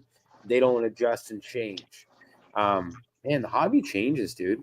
The hobby changes consistently, more than we even realize ourselves. Like, that's like, I don't know. Like, how can we relate it this way? Kids nowadays playing Roblox. Back in the day when I was a kid, it was like Super Mario, Donkey Kong. It was all that type of stuff, It was like that kind of cool stuff. Sonic the Hedgehog, or I don't know, whatever it was around then, way back then. But it was the very It's Fortnite for kids now. Yeah, Fortnite and Roblox and Yeah, all that Minecraft. Minecraft. Minecraft, yeah. So like that's kind of like us in the hobby, And I'm watching my son going, "What's Roblox? What's Fortnite?" Yeah. And I'm watching him play it and all that stuff, and it actually looks pretty dope. I'll admit that, but at the same time, I'm like, oh, that game kind of like it's not as good as my games back in the day, right? My games, it's like Hey, Coro, let me just say it like this. Don't take it to the heart. There's people that love under gravel filters. I think he's just kidding. I think he's just kidding. And there's people that don't like it. Yeah. Yeah. No, like 100%. So no one's true. trash talking under gravel filters. No one's trash talking them at all. I'm just saying they could tell you that it's the best method of fish keeping, and then they won't adjust or adapt. My point is adapting to newer information and modern technology and all that other stuff too, right? Like new information always comes about. So when that new information comes about, hey man, they got it from somewhere, dude. Hey Jay, thank you for being here, and thank you for everything, and congratulations on your 400 subscribers. Time for some munchies. You feel me, June? I feel you, Hagen. So how is everybody tonight? Good, man. Good. I just wanted to come on and chop it up with you guys. That's what I've been doing. I've been itching. I've been waiting for one of you guys to go live. I got stuff. I only come on your live. It's funner. Nobody would come to mine, so. No. I was just waiting for Sunday, but then when I'm watching Vibes, and then he started telling everybody, if you want me to go live again, just let me know. Let me know. And I'm like this. I go, Vibes, do you want me to go live? No respond. And I said, you know what? He's getting off right now, so let me go ahead and get on. Let me get everything ready. Hey, Garcia. If you watch the replay to this, and you see the very beginning, you're going to be like, Garcia was a disaster. Very beginning, it looks a very disaster. I had some things I had to take care of. No problem at all, Jim. MB Reef, thank you for coming. And everybody else that's here, even though there might be a few moderators of mine here. And I really appreciate everybody showing all the love and everything. And Corey, you are rocking it. Happy place? Turn that frown to a happy face. Oh man, I've had one just. What's been going on this week. I've had a stupid week. It's all handled now. Everything's back to normal. Yeah.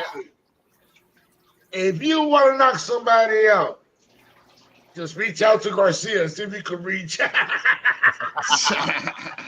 I'm just thank God tomorrow's Friday. I'm actually kind of staying up a little bit because I'm waiting on my old lady to get home. She probably won't be home till about 2 a.m. So I don't know how long I'm actually gonna make it because I've been up since like 6:30 this morning. Up at about 5:30. Yeah. And then I got a 10-hour day tomorrow. Yeah. I hear you. You're on the long haul. Yeah. I only got like about 5 to 6 hours tomorrow. Then I'm done. Whoop. And Garcia's just like this at home. Yeah, you're on the long and I can go ask, hey Tim, what you doing? Still working, Garcia. Leave me alone, click. That's what's gonna happen. But you know what, man? I can do it. It's not my first rodeo. Yeah. No, 100%. Couple cups of coffee, a Pepsi, I'll be running. Yep. Man, are you're not twisting up what I think you're twisting up over there, are you? What are you talking to? No, I sure am not.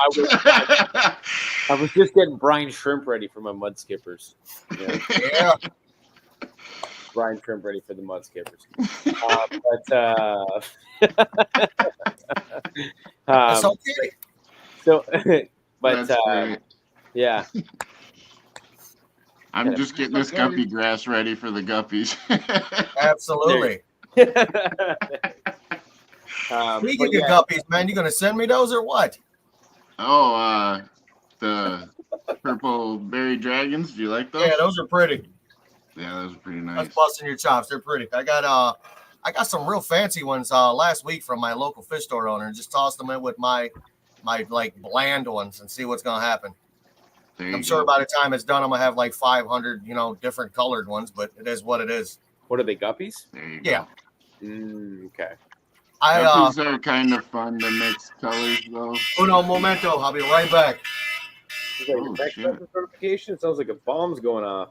Oh shit! What the hell is that? I guess that's the wife calling. Yes.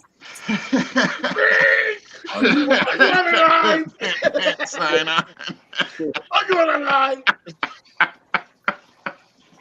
Yeah, oh god, that was a little scary. Yeah, I can't. Yeah, one cool thing about guppies is if you can keep a pure strain, and then you can keep a tank and just mix things and see what happens. Yeah. Put it this way. I got, as a matter of fact, before she comes out, let me rephrase it. What she got is half blacks. Then she got the koi guppies. Yeah. And blue Moscow guppies. Yeah. And they're all in the same tank. Okay. And I try to keep one shade for her. Yeah. But she's like, oh, I want this one, I want this one, I want this one. So I said, okay, look, it's going to be all mixed. And I don't care. You got all mixed. But boy, let me tell you, they're all mixed and they look beautiful. Yeah, sometimes the mix is really, if you start with like pure strains, they can come out looking way better than the original strains they came from, because people have inbred those lines so long. Oh, shit. Yeah, line breeding is real, man. Like, you can do some crazy stuff, like with blending. Yeah. I mean, I keep myself about. I'm more into the combo here. I'm more into the combo. And she comes out of nowhere. Why don't you do it? I probably keep about 8 strains of guppies, and then I keep about 4 or 5 different ones. That's what you were talking about me myself. Yeah, we're talking about your guppies. I bought feeder guppies. I mean, they're just the most basic plain guppy you can find. But I bet you, if you get any type of guppies and you put it in that mix, you will pull something real nice. I threw in platinums. I've thrown in what are they? Koi. I just threw in some black and blues. I mean, I've also got Endler live bears in there with them too, though, and they've bred with them, and I've got a morph of them. So I've got a 55 full and a 20 full right now. I have a strain that I made that when I crossed Endlers and Guppies, and I ended up making snakeskin magenta tigers. Ooh. Yeah, those look nice. Those look real nice. I'll have to make a video of them and post it tomorrow or something. So I finally have got them where like they're all looking uniform. You know what I mean? Yeah. Keep it placed. This is for you right here. What's it say? You know what? I'm gonna find some other ones and toss in there. Before I'm done, I'm gonna have some weird looking guppies, or I'm gonna have a lot of food. You could raise whatever you make, and it looks beautiful. Then you can go ahead and raise up the price. I got the rarest guppies that you ever seen. Yeah. I'm serious. You know what, man? I've got a plan on something. So you know how I just got those natural blue Acaras? Yeah. I'm gonna see if I can get that and the electric blue to breed together. I'd like to see what those look like. That would be cool. See what would you get? What would happen if we bred a stingray with a peacock bass? Let's figure it out. Let's see what happens. Let's try that. Or how about a Florida gar with an Oscar? Hey, there can be some really cool crossbreedings when it comes to cichlids. I've got some hybrids over here, man. I've got a Sapphire and something else mix. But just imagine. Go ahead. Go ahead. I have hybrids. I have a Star Sapphire and some kind of Mbuna mix. Oh, wow. These dudes are cool. Yeah. They're packing on some serious size, though, so I'm going to have to find them a new home. But well, have you guys ever seen those polar blue parrots? Yeah, I got rid of them. I had like 175 of them, and I started with 4. Oh, wow. Yeah, well, those are a mix of, they took convicts and crossed them with parrots. Correct. And you they get things and man, those are the prettiest. Those are way prettier than parrots or cichlids or the convicts. I mean, I used to feed them to my fish, but used to feed the polar blues. Yeah, polar blues. Yeah. Oh wow, they're a tough little fish though. And Mbunas. I like them. Any Mbunas, if they came in my house, they got fed to the bass. Oh yeah. Quarantined, and then fed to the bass. Yeah. Thank you. Wait, and it's about time you showed up. Why would you feed them such expensive fish though? They're for free. Oh, okay. Around here, I can get polar bears for like $2 a piece. That's what they call them here. That's crazy. They're pretty expensive where I live up here. That's like everybody tells me the electric blue Acara is expensive everywhere. They're like $7 here. They're usually like 20 where I'm at, to be honest. I guess it depends on where you go. You know, if you go to like PetSmart, you might get they're still going to be like 20, I think, at PetSmart here. Hey, when you go to PetSmart, you never know what you're going to get. It's always tagged wrong. You know what? That's true.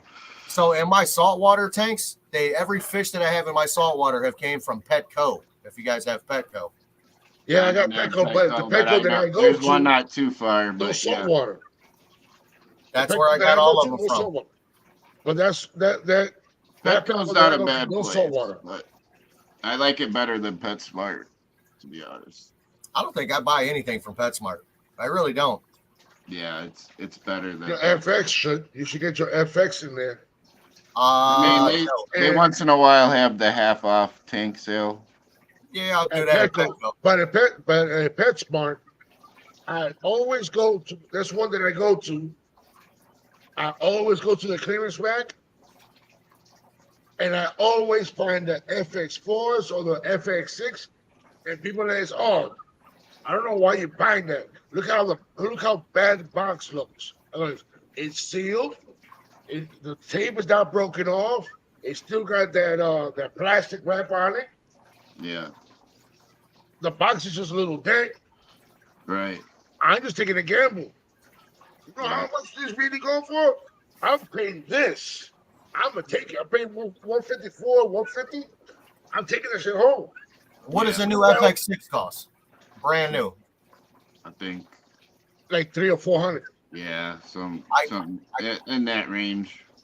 I got a brand new one, didn't fall off of a truck. It's legit. I got it for $239. I can get them all day long for that. That's not bad. I got it. I got a little bit of a connection, Say so FX6s for $200.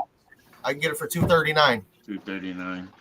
That Like ain't I say, this box right here. Someone singing music to my ears, so I just kind of. bad. That guppy grass was kicking in. Okay. And now look what happened to the box.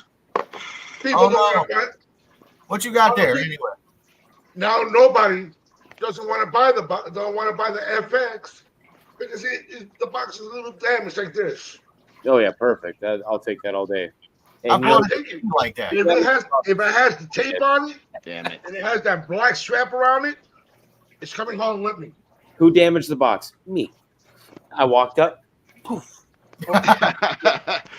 Oh, it's box damage, man. Has this been returned? Has this been returned? I checked. Do it like Ace Ventura. I checked PetSmart and said that you had one left before I get there. So I know you only got the one on the shelf, right? So I kicked that one. Yeah, I'll take it, but I mean that's returned. I'm gonna have to talk to the manager and see if there's a better deal you can do. Absolutely. Yeah, we can do. We Yeah. can. You know, it is a floor. Well, it's equivalent to worse than a floor model. I mean, look at the box here. Like, what am I gonna do with that? I don't know what's wrong with it. Well, I Thing think fell off it's- the truck. but it's got to be And fine. the other thing is, and Some the other little thing shit is, that was watching you on tape nobody's comes gonna up come and and says, grab "Kick it. the box." All right, well, as soon as you're ready to pay and the price they give you, and you walk out that door, and another person comes out, you damaged the box yourself. Thank you. Have a nice day. Thank you. Please come again. Yeah. Hey, don't forget your Slurpee. Yeah, but I mean, honestly, on a lot of things, man, I get decent deals on it. Yeah. I know some people who know some people who honestly didn't rob people, but kind of robbed some people. Yeah. Uh-oh. You got to block the wife? Hello, young lady. Hi, Miss Gordon. Sorry. Hello. Hello. Hi, So I'm here. Yeah. Partaking in the guppy grass. Yeah. Talk about newer things. Did you guys get anything new lately? I haven't had the opportunity to go anywhere yet. My fish store didn't open till today, and I've been kind of preoccupied. So probably go tomorrow, maybe Saturday. I'm supposed to drop off a 40-gallon tank and pick up 265s Oh, nice. and some more fish. Hey, Caprese, thank you for coming. And everybody else that's been coming in the chat, and I'm sorry that I haven't been looking at the chat. I've just been going with the flow, Just remember, this is just Garcia's Hangout. That's right. No theme, no nothing. We can talk about camping trips. Garcia, were you talking about you had pikes? I have a Pike cichlids, is it? Jim. Three Read of between them? the line, buddy. No, Goldie, I have one white spotted pike, and that son of a gun, he was in this tank. He was always hiding, and then when he came out, he started going after my Florida guard, and then went after my Oscars, and everybody saw this. Nope, you can get him out of there. So I put him in the hospital tank. Yeah. And then They gave me a big Jack Dempsey, blue Jack Dempsey, real big. Okay. Boom, he killed it. Oh, After wow. I was trying to fix him Well, up. it wasn't an electric blue, was it? Jack Dempsey? Yes, it was, Oh, I and know it Those was are that the was great. size of my expensive. hand. Oh shit. The size of my hand. Oh shit, I know that was expensive. And that little white spotty was this big. He's still that big. Kill him, Yeah, and my there's chocolate cichlid. He hurt my chocolate cichlid. Now my chocolate cichlid, he used to swim like this.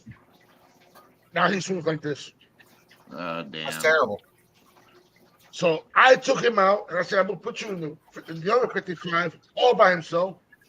And all he does, hides. And doesn't come out.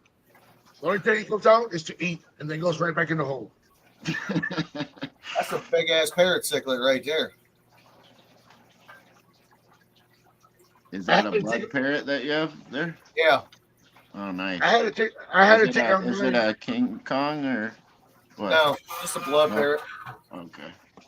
I had to take him out as soon as we got the parry.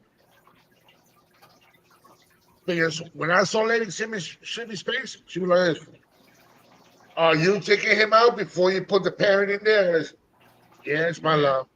You're going over there. Yeah. Put the parrot in. Yeah, pike. So you had like a northern pike, basically, huh?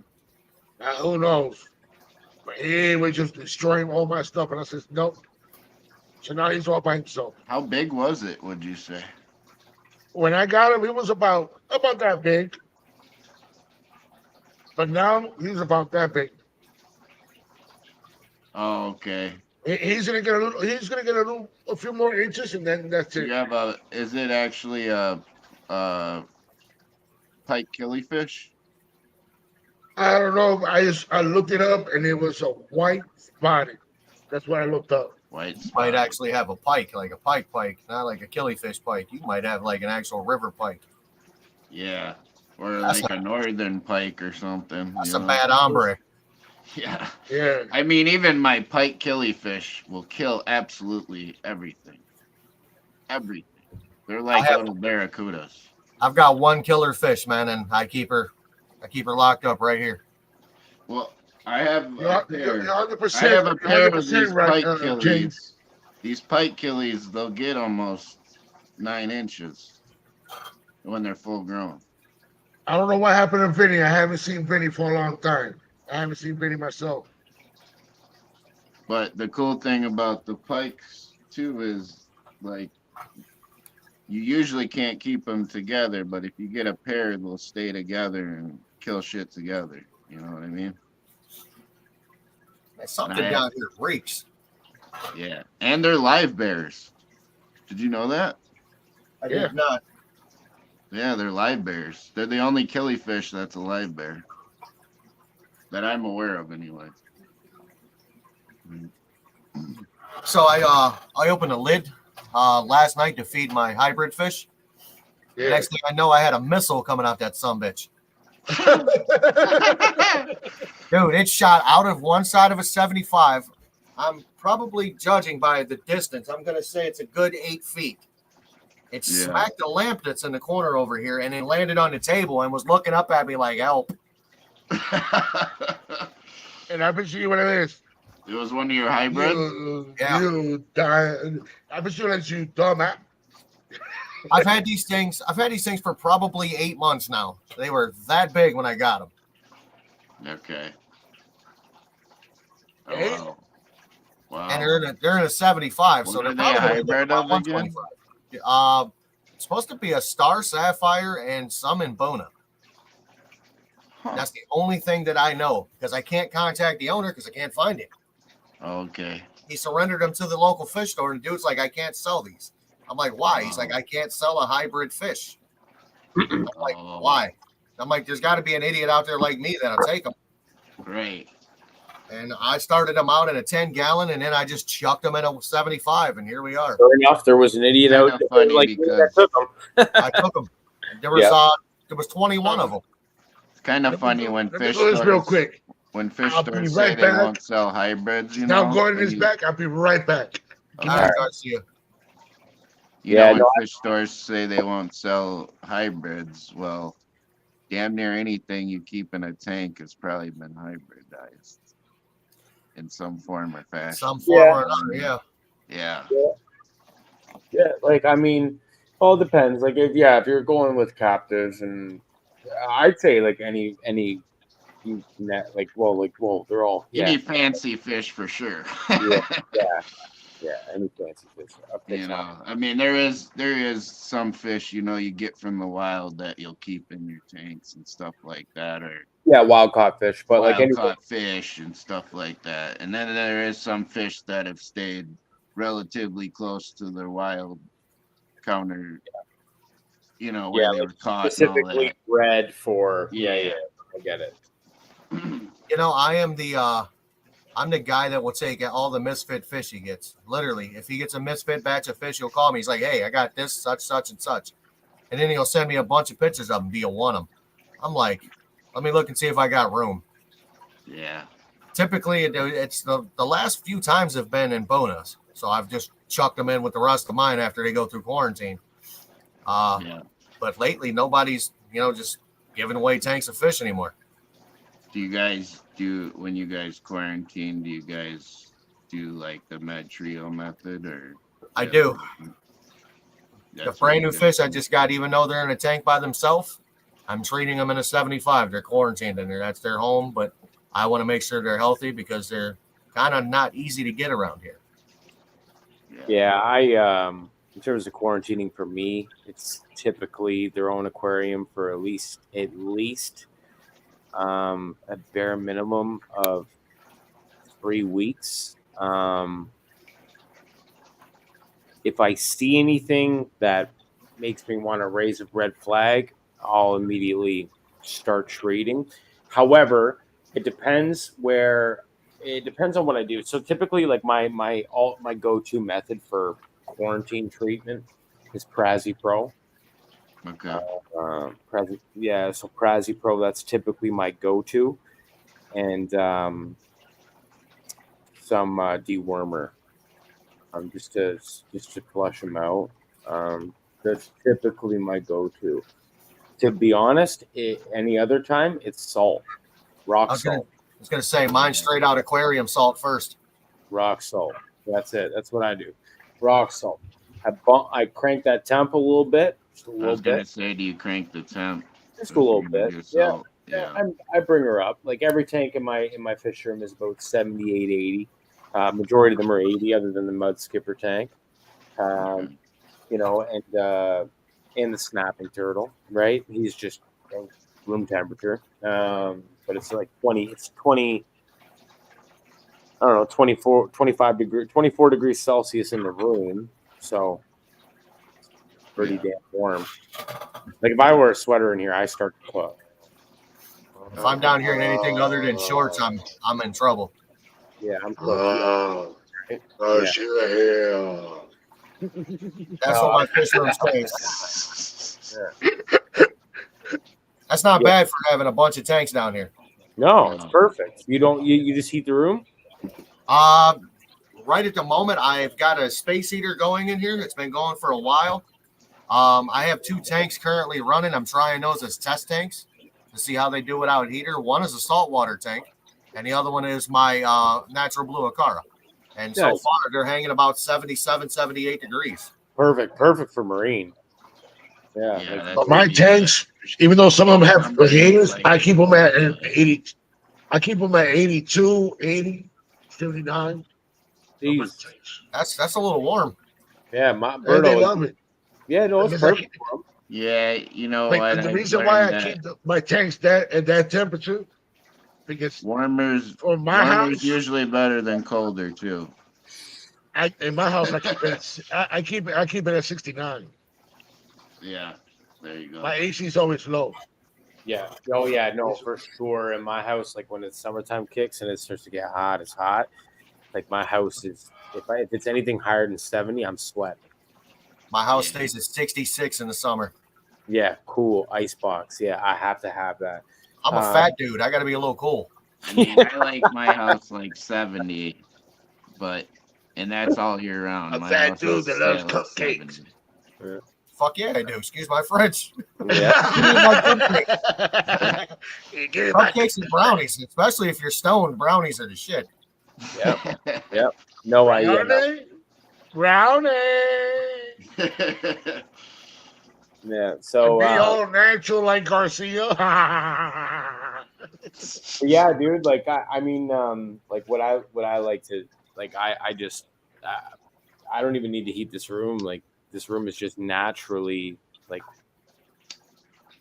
Nice and toasty. naturally warm, naturally toasty. Where do you live at, bro? I'm in Ontario, Oh, Canada. so all right. So you're not far from me. I'm like right across the Great Lake from you. Yeah. Okay. Whereabouts are you? Ohio? Wisconsin. Oh, That's Wisconsin. Yeah, you're not far. Yeah, you're Ohio. Yeah, you're not far. You're like 2-3 hours. Yeah, from he's Ohio, really close. But I'm across Cleveland, Lake Cleveland Michigan. from my house to Cleveland is 2.5 hours. If you Yeah, were to let me know the cross next time you're Lake coming. Michigan, it wouldn't be that far Me, from you. I'm from either. New York. I'm in New York. You're on the other side of I'm Lake from New York. Erie, though, right? Oh, yeah. I'm literally like Buffalo. I'm right there on the other side. Yeah. So you got I'm Fort Erie, and I'm in. I'm right there. I'm going to be in Niagara Falls this summer, Canada, the Canadian side. Yeah. Oh, that Yeah, would be that's nice. like 10 minutes away from my house, man. Man, My mom said when she went there, she was like, I was in New York and it was literally like I was in the ghetto. And she was like, as soon as I crossed to Canada, it was rainbows and sunshine. Yeah, Niagara Falls, New York is a depressing place, man. it is. Yeah. It's a very depressing place. I cross over. I mean, I cut through Buffalo, which is a little bit better, but actually, it's a lot better to be honest. But Niagara Falls, New York. See, Canada. So Canada's side of the falls just got so much better. Mm-hmm. I think the tourism side of things, the majority of the tourism side of things, presumably crosses the border onto Canada's side to really tour the falls because it's like a little Vegas, right? Yeah. It's like an Atlantic City, right? So but on the American side, they really only have, well, Maid of the Mist, which we share, and then the casino. And that's really all they have, primarily, for the most part, I would say. Like, that really hits off the top for me. But it sucks, man. Like, I remember even going there in 2009, 2008, but before that, sorry, pre-recession or the housing crisis that you guys had. And it was not bad there. It was pretty booming. Yeah. It's still booming on the American side of the falls. Don't get me wrong. It's still booming and bustling with people. Well, my mom literally went there like 30 years ago. Yeah. So that was a totally different New York, probably. Yeah. New York cleaned up a lot since then. Yeah. Not anymore. It's getting worse. New York is getting worse. Yeah, but now I heard it's taking a revolt and going back bad like the last 5 years. Yeah. I don't know. I was in New York City 25 years ago, and I promise you, I'll never go back. Oh, I love New York City. I'll never go back. That's when I think it was bad, though. It was like 25 with so much stuff that I see in there. That was before Giuliani. Yeah. Bert, are you from New York? Are you from? Yeah. Where are you from in New York? Washington Heights, Little Dominican Republic. Yeah, I know where you are. Yes. Heights, I know where you are, bro. I lived over there for 28 years, and I've been here in Florida for 22 years. Washington Heights. Damn, bro. I had a lot of friends down in like Brooklyn, Queens. Yeah, I was one of Conquer. those guys that always jumping in all the boroughs, and there's always like a solo trooper. Yeah, And then, because you got you got a New Yorker accent. Yeah, and then everybody tells me, You got that New stop York doing he that. definitely You has. better stop New doing York. that because you never know who you're gonna bump into. Hey, this four-eye guy here and Paul, and the way I was dressing, who was ever gonna mess around with? They were like, that guy looks like he's a lunatic. Because I I'll was mess with always you. I dressed up in promise. black. I I was promise you, always I'd mess dressed up with in black. I was always with my black hoodie. Should I airdrop now? I was just crazy the way I was dressed. I was the crazy white kid. I'm not even gonna lie to you. I'd mess with anybody. I ain't give a shit. Still don't. There was one. Put it this way. There was one big guy. He don't like look for it, no, but he was always on the crack. So he was just washing cars and stuff like that. And I knocked down his 40 ounce. I like, dude, I'm sorry. I'll go to the store right now and get you another one. Yeah. He just went off on me. I'm like, dude, I told you I was gonna go get you one, and I said, I'm sorry. What's your problem? No, you're gonna get it. You're gonna get it. I'm like, you ain't scaring me. And everybody is, yo, back up, man, back up. He's gonna hurt you. He's gonna hurt you. Hey, I don't care how big he is. I'm just showing him that I'm not scared. Yeah. You know what I've always heard though, Berto? But then the funny thing was, that a few minutes later, he goes, hey, you're the only one that stepped up to me. All these people run away from me. Whenever you need your cars washed, or when your grandmother needs her groceries taken upstairs, just let me know. I goes, you know who's my grandmother, you know who's my mother, so you see them, just help them out, and I got you. You know what they say, Berto? And we became the best friends. You take a guy It's camping, a good HUD he's story. gonna help you out. I like it. See? Hey, Told Jim. you I'd mess with you. Hey Jim, hey, listen, up, man? we always tell you, read between the lines. As a matter of fact, Jim, whenever you come to Florida, let me know. We're gonna go ahead and test out this boat and see how it works out. I got a pop-up tent. There you go. Just saying, baby. That's all you need in Florida. Dude, I slept on the beach the last time I was in Daytona. Yeah, there you go. I went to the Daytona 500 in 2000. Last time I was in Florida, I was there for Bike Week, and I was in Panama City. And it was probably one of the most beautiful places I ever been to be honest. But that was like my first time in Florida ever. You know what I mean? Man, I feel bad for my old lady, Garcia. Huh? I feel bad for my old lady. What's wrong? She's been driving since 7:30 this morning. Yikes. Oh Lordy. That's a long haul. She left Rotan, Louisiana at 7:30 this morning. She drive truck or something, brother? Right now she's driving an Odyssey. Oh. Okay. She went to visit her brother. He lives in Tennessee. Then she went from Tennessee to Louisiana to visit her friend Dion. And then straight back. Hey June, thank you for the compliment. That I might look only 25 or whatever. But I'm 53, babe. 50 gray. I'm 53. 53. I think June You said she only feels got, sorry for you my only old got lady. 8 years on me, and I'm about as gray as you are already. How old are you, Goldie? I'm 45. Oh fuck, I'm the youngest one here. Are you? Gordon, how Are old you are you? good, Gordon? How old do you think I am? I'm gonna say you're probably like 35. Fuck, right on the money, bud. I was gonna say he's a little younger, I think. Yeah, he's younger than me, so I'm not the youngest one here. Yeah, I'm No. 35. I probably got the most gray hair here. That's because So I didn't think you were my age. I ain't So what gonna you lie, guys just are 'cause of trying the grays. No offense. So what are you guys trying to say? You ain't got no hair, Garcia.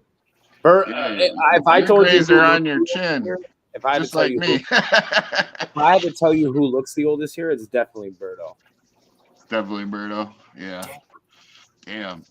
You know what, Hey, man? Jim, how old are you? Well, Birdo is the How old are you, Jim? oldest. With 41? all fairness. How old are you, 42. Jim? 42. Okay, guys, respect your elders, please. I know, right? I knew it. How old are you, Birdo? 44? Nah, 53. Oh, 53. Hey, I don't think so. Garcia definitely does not have more gray hair on his face than I have on my head. I promise you.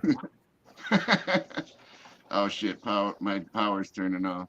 I'll see Yes, you it guys. has been a hard 42, June. Damn. What's going on? Hey, Vibes? hey, Berto, you can throw me up full screen. I'll show you. Look at all that gray. And I'm going bald. Look at that. It's all gray. Been going gray since you bald headed, bro. Oh, bro, I've been bald. Peninsula, shave that shit, man. I've You gotta been get bald. rid of that peninsula. No, that's the landing pad for the girls. I've actually been going gray since I was 14. By the time my grandfather was 23, he was Snow White. A buddy of mine was started going gray in his teens. He had his one little patch of hair. It was white as a ghost by the time he was 18, 19. Yeah, just weird. See, We used to call him. see, What we used to call him, like Cyborg or something. Like we used to make. I don't know. Anyways, we call him something weird. Cruella Deville or something. I forget what we call him. you see, Jim. Even Connor knows. I got more gray on my face than you have on your head. Nope. No, I got grays, bro. You just don't see him. And Stephen P, thank you for coming. Yeah. Yeah. Garcia has more gray in his face than you have in your head, happy place. Yeah. Oh man. Yeah, no, it's funny, man. I got to escape this tank and I don't know what I want to do with it. What do you got in it? Nothing. What are you going to put in it? This is the next question. I don't know. It's the first time I don't know what I'm going to put in it. Why don't you get some Geophagus Tapajos? I have them. Why don't you make a tank of those? They're beautiful once I you get already, them have, in. I already have a tank of them. I already have a tank of them. Colored up. Get some black convicts. Have an army of black convicts. You'll have free food. I used to keep them when I used to feed like live back in the day to my piranhas. They were like my piranhas food convicts. Get some pink convicts. I have hundreds of them. What size tank? And what the for the the one you're talking about escaping. It's huge, massive, man.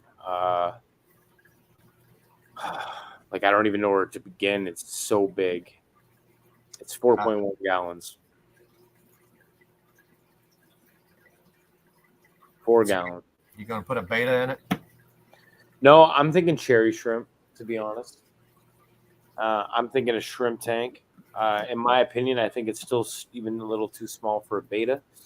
I think cherry shrimp. I'm gonna do a shrimp tank. First time ever having. It's my first time ever having this small of a tank in my house, ever. The smallest tank I have is a 5. Yeah, like the next beside this tank, the next smallest tank I have, or I guess I would say 20 longs. And after that, it just gets fucked. It just gets ridiculous. I've got a 20 long that I'm literally thinking about throwing in the trash. I bought it brand new. Every fish I've ever put in it has died. Gotcha. Yeah. And I don't care if I've used cycled media. I don't care. Everything I've put in it has died. Yeah.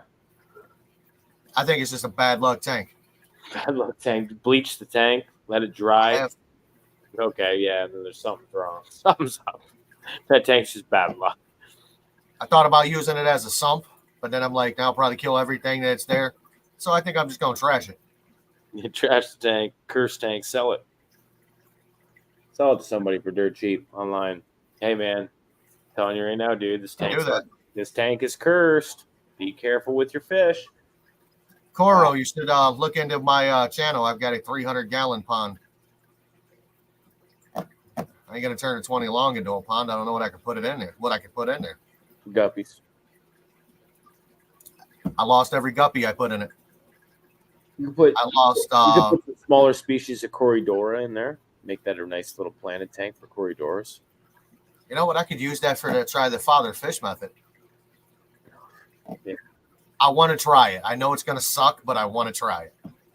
Hey, that Listen, will work. man. Listen, Father Fish knows what he's talking about. If that dies, then the tank is really cursed. If it dies, I'm smashing it in my driveway and get flat tires for the next year. Yeah, you could do No. rosy red More minnow. video on it.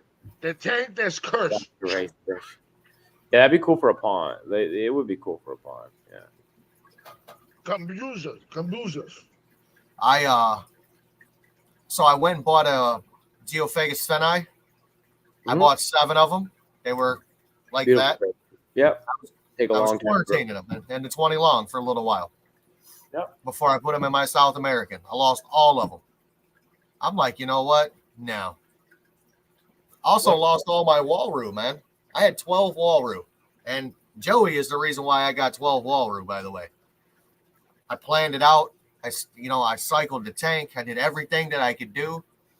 And the next thing I know, man, they looked like what they had looked like ick. Walroo are prone to ick.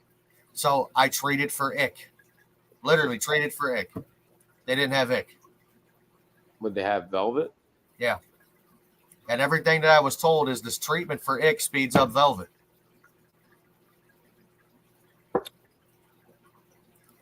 So I lost them. So therefore, I will probably never get them again. I will drool over Danny Aquatics's. I don't care what anybody says about velvet. It's worked for me. I've only had velvet twice in my entire hobby. But velvet was always treated with me with rock salt. Really? Yeah, rock salt. Everybody's like, "Oh, you got to get copper." I'm like, "Why would I want to put copper in there?" Copper. Well, you can put copper in there. No, you can. So here's the thing. I'll tell you something about Canada.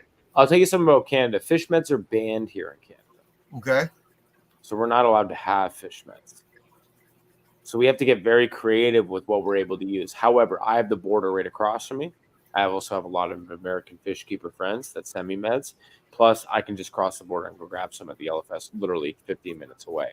Yeah. However, people like maybe Joey, for example, cannot, or people that are inner cities in provinces and all that stuff cannot. I can. I am fortunate that way, but for the longest time I wasn't. So everything was treat with rock salt, crank temp, upflow, or lower flow, like whatever. But it was rock salt. It's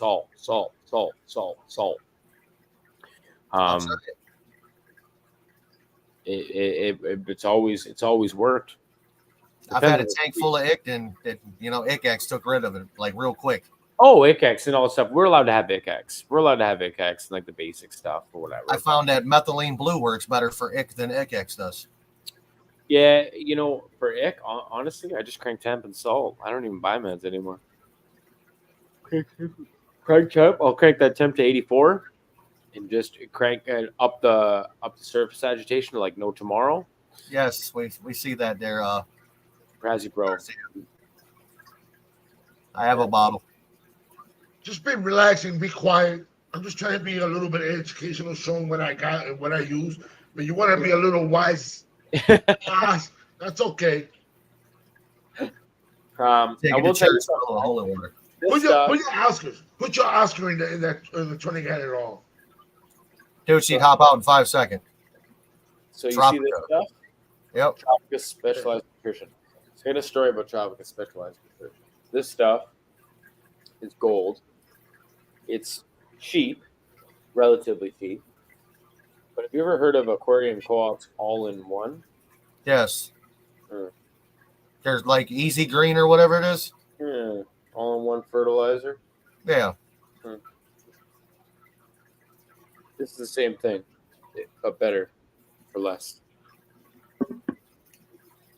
Facts. You know, Ingredients. It's just the name you're paying for. Yeah. You want Jordans? You're gonna pay the price for the Jordans. Listen, man, I'll pay the price for the Jordans because they're built right. You know what I mean? Correct. At the end of the day, but when it comes to liquid all-in-one ferts, couple of squirts away keeps the dying plants away. Right? What do you guys ever use Dustin's fish tanks for plants? Dustin fish tanks is I've never used them, but Dustin is a good. I've never met him, but Dustin He's very wired. So I was in Lexington, where he lives and where his shop is and everything like that. We were gonna go there actually one day, myself and Chase, who's Fish King. We were gonna go there and film. We just ended up not going. I don't know why. I think we wanted to go for dinner instead, and we just grabbed a bite to eat. But we were supposed to go there and film anyway. But so I should have met him, but I never did. Apparently, he's a great guy. Definitely knows what he's doing. He's not a beginner hobbyist by any means. He's not a faker. And his plants are good. Apparently, I'm going to disagree with that. I hear more about Aquarium Co-op than Tropica.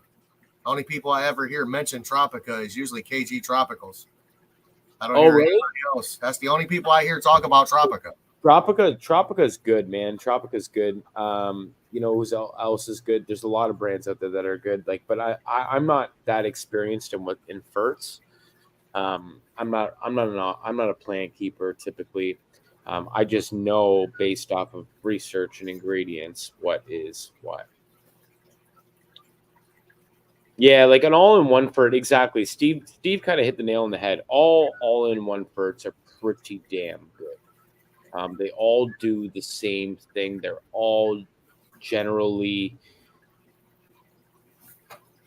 close to the same type of thing. It's just when you're getting into advanced stuff like dosing iron and this and that, and who knows what else, right? Again, I'm not a plant keeper.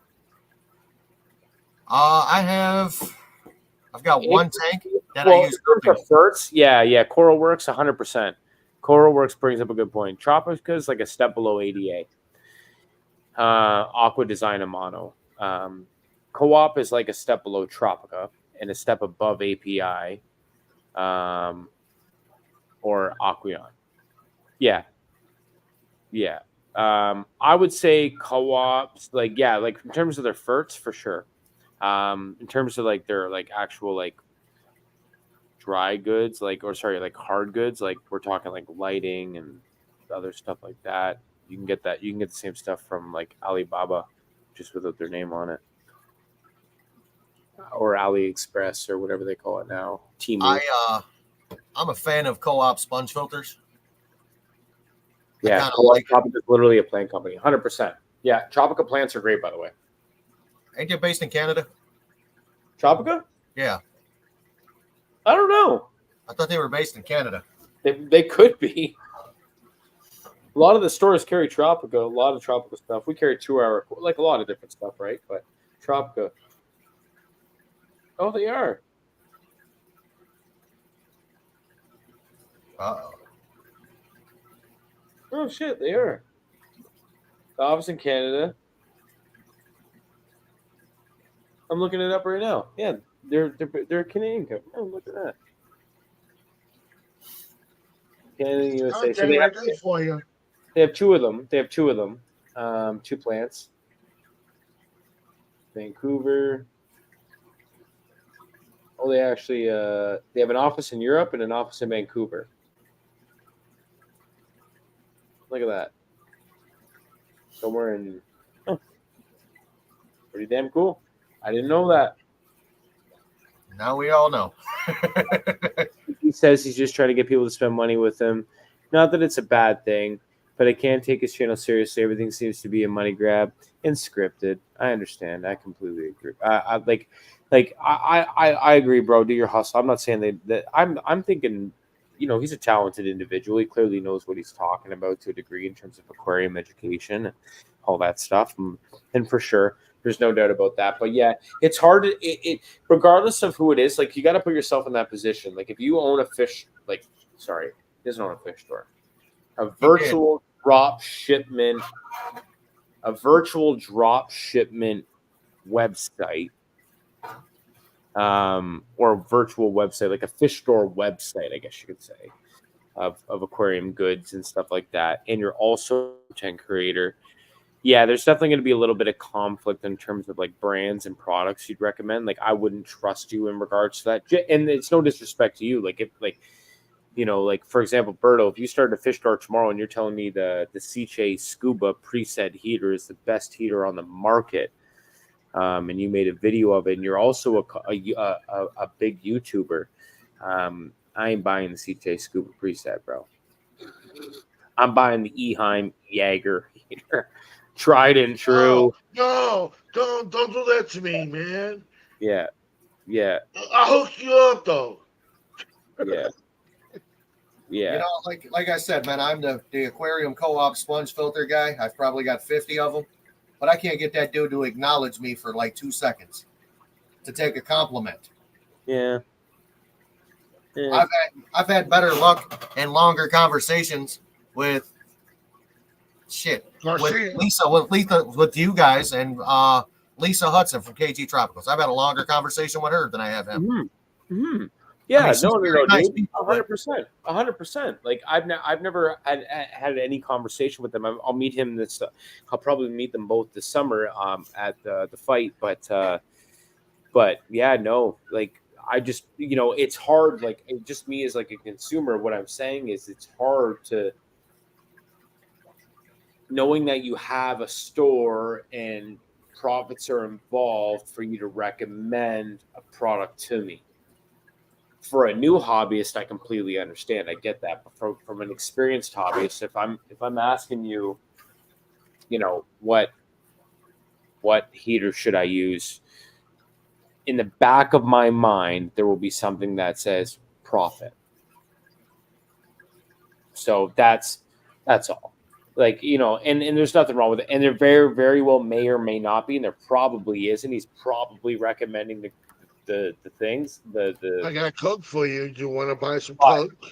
At the end of the day, I just think that it's hard. It's hard to be it's got to be hard to be a fish store owner or a fish website store owner and a content creator at the same time. Correct. It's got to be hard. Like, it's got to be hard. Like, just got to be hard, in my opinion. I do like their podcast, though. I have watched one episode, but I never watched I never watched KG Tropical's videos. I think I've seen one, but their podcast I don't mind, because I like Jason Adams. I like Jay Adams, Primetime Aquatics. I like his content, and I like his knowledge. He didn't invent core sponges. He didn't invent uplift tubes like he used mat and filters. He didn't invent filter sponges for your canister, and his business isn't cooperative or employee owned. Coral works. I completely agree with you. Yeah, Coral works. I completely agree with you. Yeah, there's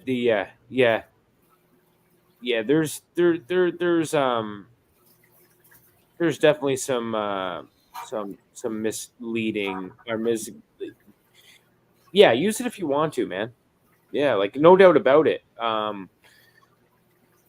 It depends on like, I would say the product, but like, I mean, yeah, like, here's one thing I can say. I have Fluval Aqua Sky lights on that aquarium. I have 2 of them. I never turn the other one on at all, but I have 2 of them. Dude, I got Hydra lights in this aquarium, and I got Nicrew lights in this aquarium. I got a little bit of everything in this aquarium. Fluval sent me those 2 Aqua Skies. Great lights, no doubt about it. Great lights. But I got Hydra lights and I got Nicrew lights. Nicrew, they seem to die out on me like 2-3 years. I don't care. You know how cheap those lights were Correct. and how good they are.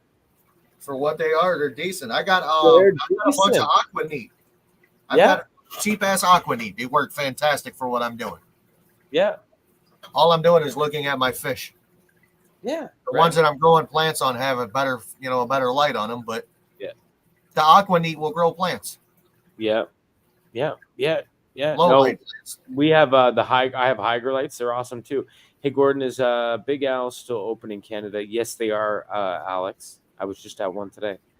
I once interviewed the owner way back in 2015 on my audio podcast, but I think I could do a better YouTube interview now. Yeah, no, honestly, yeah, Big Al's is still around. They're very active, very popular. Yeah, no doubt about it. I got a lot of friends that work at Big Al's. Not a fan of Hydra products. Why not, June?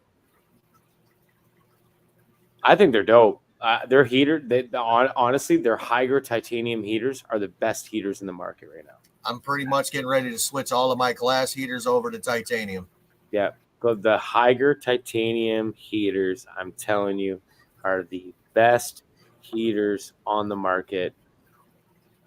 Period. You haven't lived until you stuck your hand in a tank with a cracked heater. Oh yeah, I have. We've all done that. Yo. It lights you up. It's great. Worst customer service. Yeah, and that is one of the things, I think they'll get better at that eventually over time. I just think that comes from just a growing company, understanding business, coming from Asia.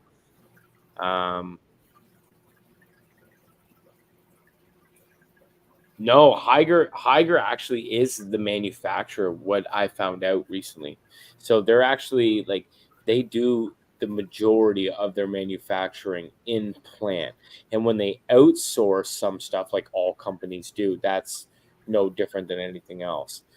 We could talk about Sony. They don't make their own PlayStation 5s because one chip is made in a different area. You know what I mean?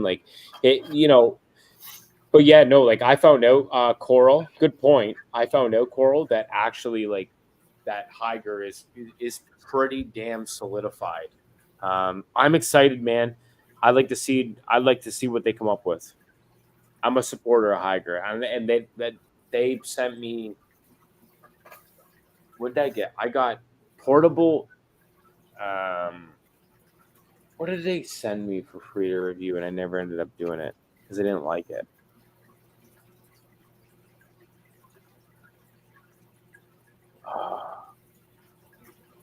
Oh, the air battery heaters. The air batteries. That's what it was. Yeah. Portable air pumps. I got portable air pumps. They were an old style of theirs. They sucked. They sent them to me for free. They wanted me to do a review on them. And I didn't advertise that I got them. And I didn't do a review on them because they sucked. And when I tell you they sucked. It was bad. Suck.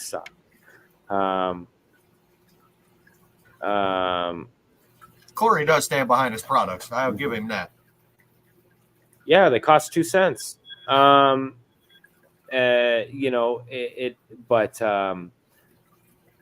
shit, I lost my train of thought.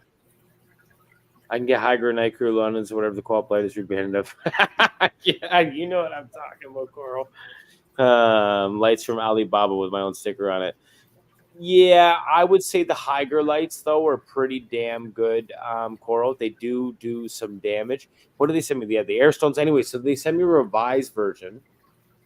And let me see if I have one. They're actually dope. I use them for all my fish transfers and everything like that. But everything else I bought out of my own pocket. Offered to send me shit all the time, but I refuse to do reviews. I refuse.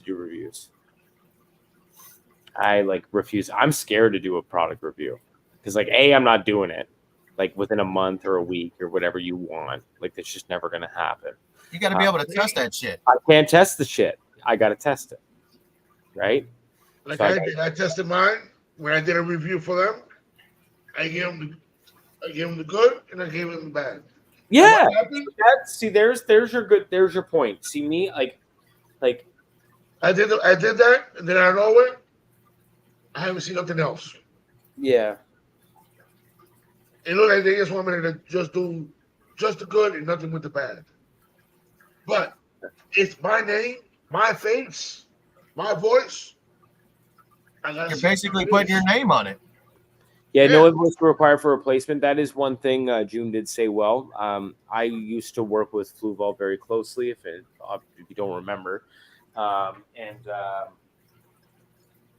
I will say they are very good at their warranty game has definitely picked up over the past 4 years. That's actually been like when I was sponsored by Fluval, that was their number one focus in 2022 was like their warranty claim process and revamping that and completely rebranding it. So and doing a good job with it. So they've done a very good job with it. Fluval, they're a Canadian company too, so like I would support them as much as I can. But like, hey man, I'm all for the underdogs coming up too, right? So here's the deal. Should have done another stream. Yes, profit is involved. In my opinion, an LFS employee with 1 to 5, 10 years, who cares? Knows more than the vast majority of hobbies. 100%. For new hobbyists, I agree, Surf City. If you're a newer hobbyist, I completely agree. That's why the majority of beginner YouTubers are out there like that target the beginner audience.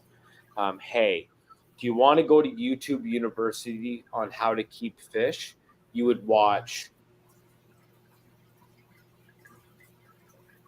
Primetime Aquatics, which he does pretty advanced stuff too. So that's why I like him. Primetime Aquatics, you would watch KG Tropicals, you would watch Caveman Aquatics, you would watch who else targets beginners? A lot of them out there anyway. DIY. Yeah, I don't know if he's targeting a beginner though. Some of his older videos, yeah. Because I ain't building a tank if I'm a beginner. You know, as when like I said, when I started out, man, I went down a rabbit hole one night on Joey's channel, and I was there for like 6.5 hours, dude. Like literally, I was there glued to that TV watching his channel, and I was a beginner, and I learned a lot of shit that night. Yeah, and again, yeah, like and a good one, another one, Aquarium Co-op, targeting new hobbyists. That's perfect because you need that. You need that because then you're going to go to the fish store and somebody's going to tell you the wrong information, maybe like a PetSmart or a Petco or a chain store. You're going to get the wrong information. You're going to go buy fish. You're going to go buy the tank, and then guess what? Your fish are going to die, and then you're going to get out of the hobby just as quick as you got into it. So YouTube videos targeting beginners is definitely crucial, but in my opinion, but I also think you need to truly know what you're talking about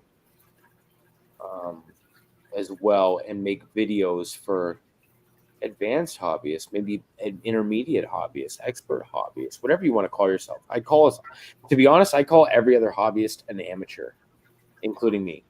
Like everyone, I'd say we're all amateur hobbyists. Like nobody is incredible at fish keeping because it's constantly changing. We'll never know everything. You're never going to know everything about this hobby. So, in my opinion, I like to call everybody amateurs. And that's why I get in the argument about water parameters with people chasing. I keep telling people, if you keep chasing these water parameters that is a must, you're going to kill more fish than you keep. Yeah. And that's one thing that I don't like about some of these channels that are trying to start with the newbies. They're always talking about cycling the tank. I get it, cycling the tank. But sometimes if your local fish store is good, you can actually get a filter from them that's already seated. I know my local fish store, I can go up there right now and get a filter from him with no issues, And but they're making a mistake of making these people think they have to go around out and buy this kit, and the water has to be perfect for a tank raised fish, not a wild caught fish. And they're killing their fish because they don't know. Mm-hmm. Yes, the cycle talk does give me cramps. I agree with you, June. Yeah, core works. Even a hobbyist with 10 plus years of experience doesn't have the breadth of knowledge that a store owner does. And I disagree, Coral. Completely disagree. They have depth within their specialty, but an LFS is a little different perspective. I've met LFS owners that are incredibly knowledgeable and constantly evolving as a LFS owner and to new equipment, new technology, new methods of fish keeping, whatever the case may be. But I've also met a lot, and when I mean a lot of LFS owners where they tell you it's their way or the highway when you know the they just won't change. They won't adapt. They won't grow.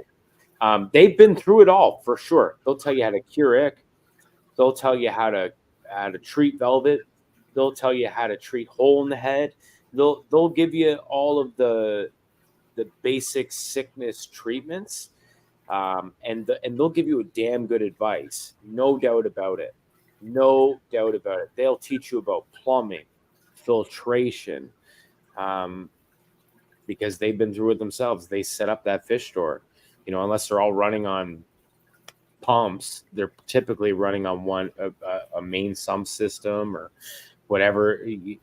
And they're definitely on an auto change system. And, so like, I mean, it is what it is. Like, I just think that we shouldn't just try, like, you shouldn't trust an LFS just owner because he's an LFS owner. I know a lot of LFS owners that are in there for profit that don't step more than 2 or 3 days in their store a week, and they might only be there for 2 or 3 hours. I've never met them, and there's some big fish stores, right? You ask them what's the difference between a fly river turtle and a soft shell. I don't know. Like, let's just say like a fly river turtle and an African side neck. They're gonna look at you like, huh? Right?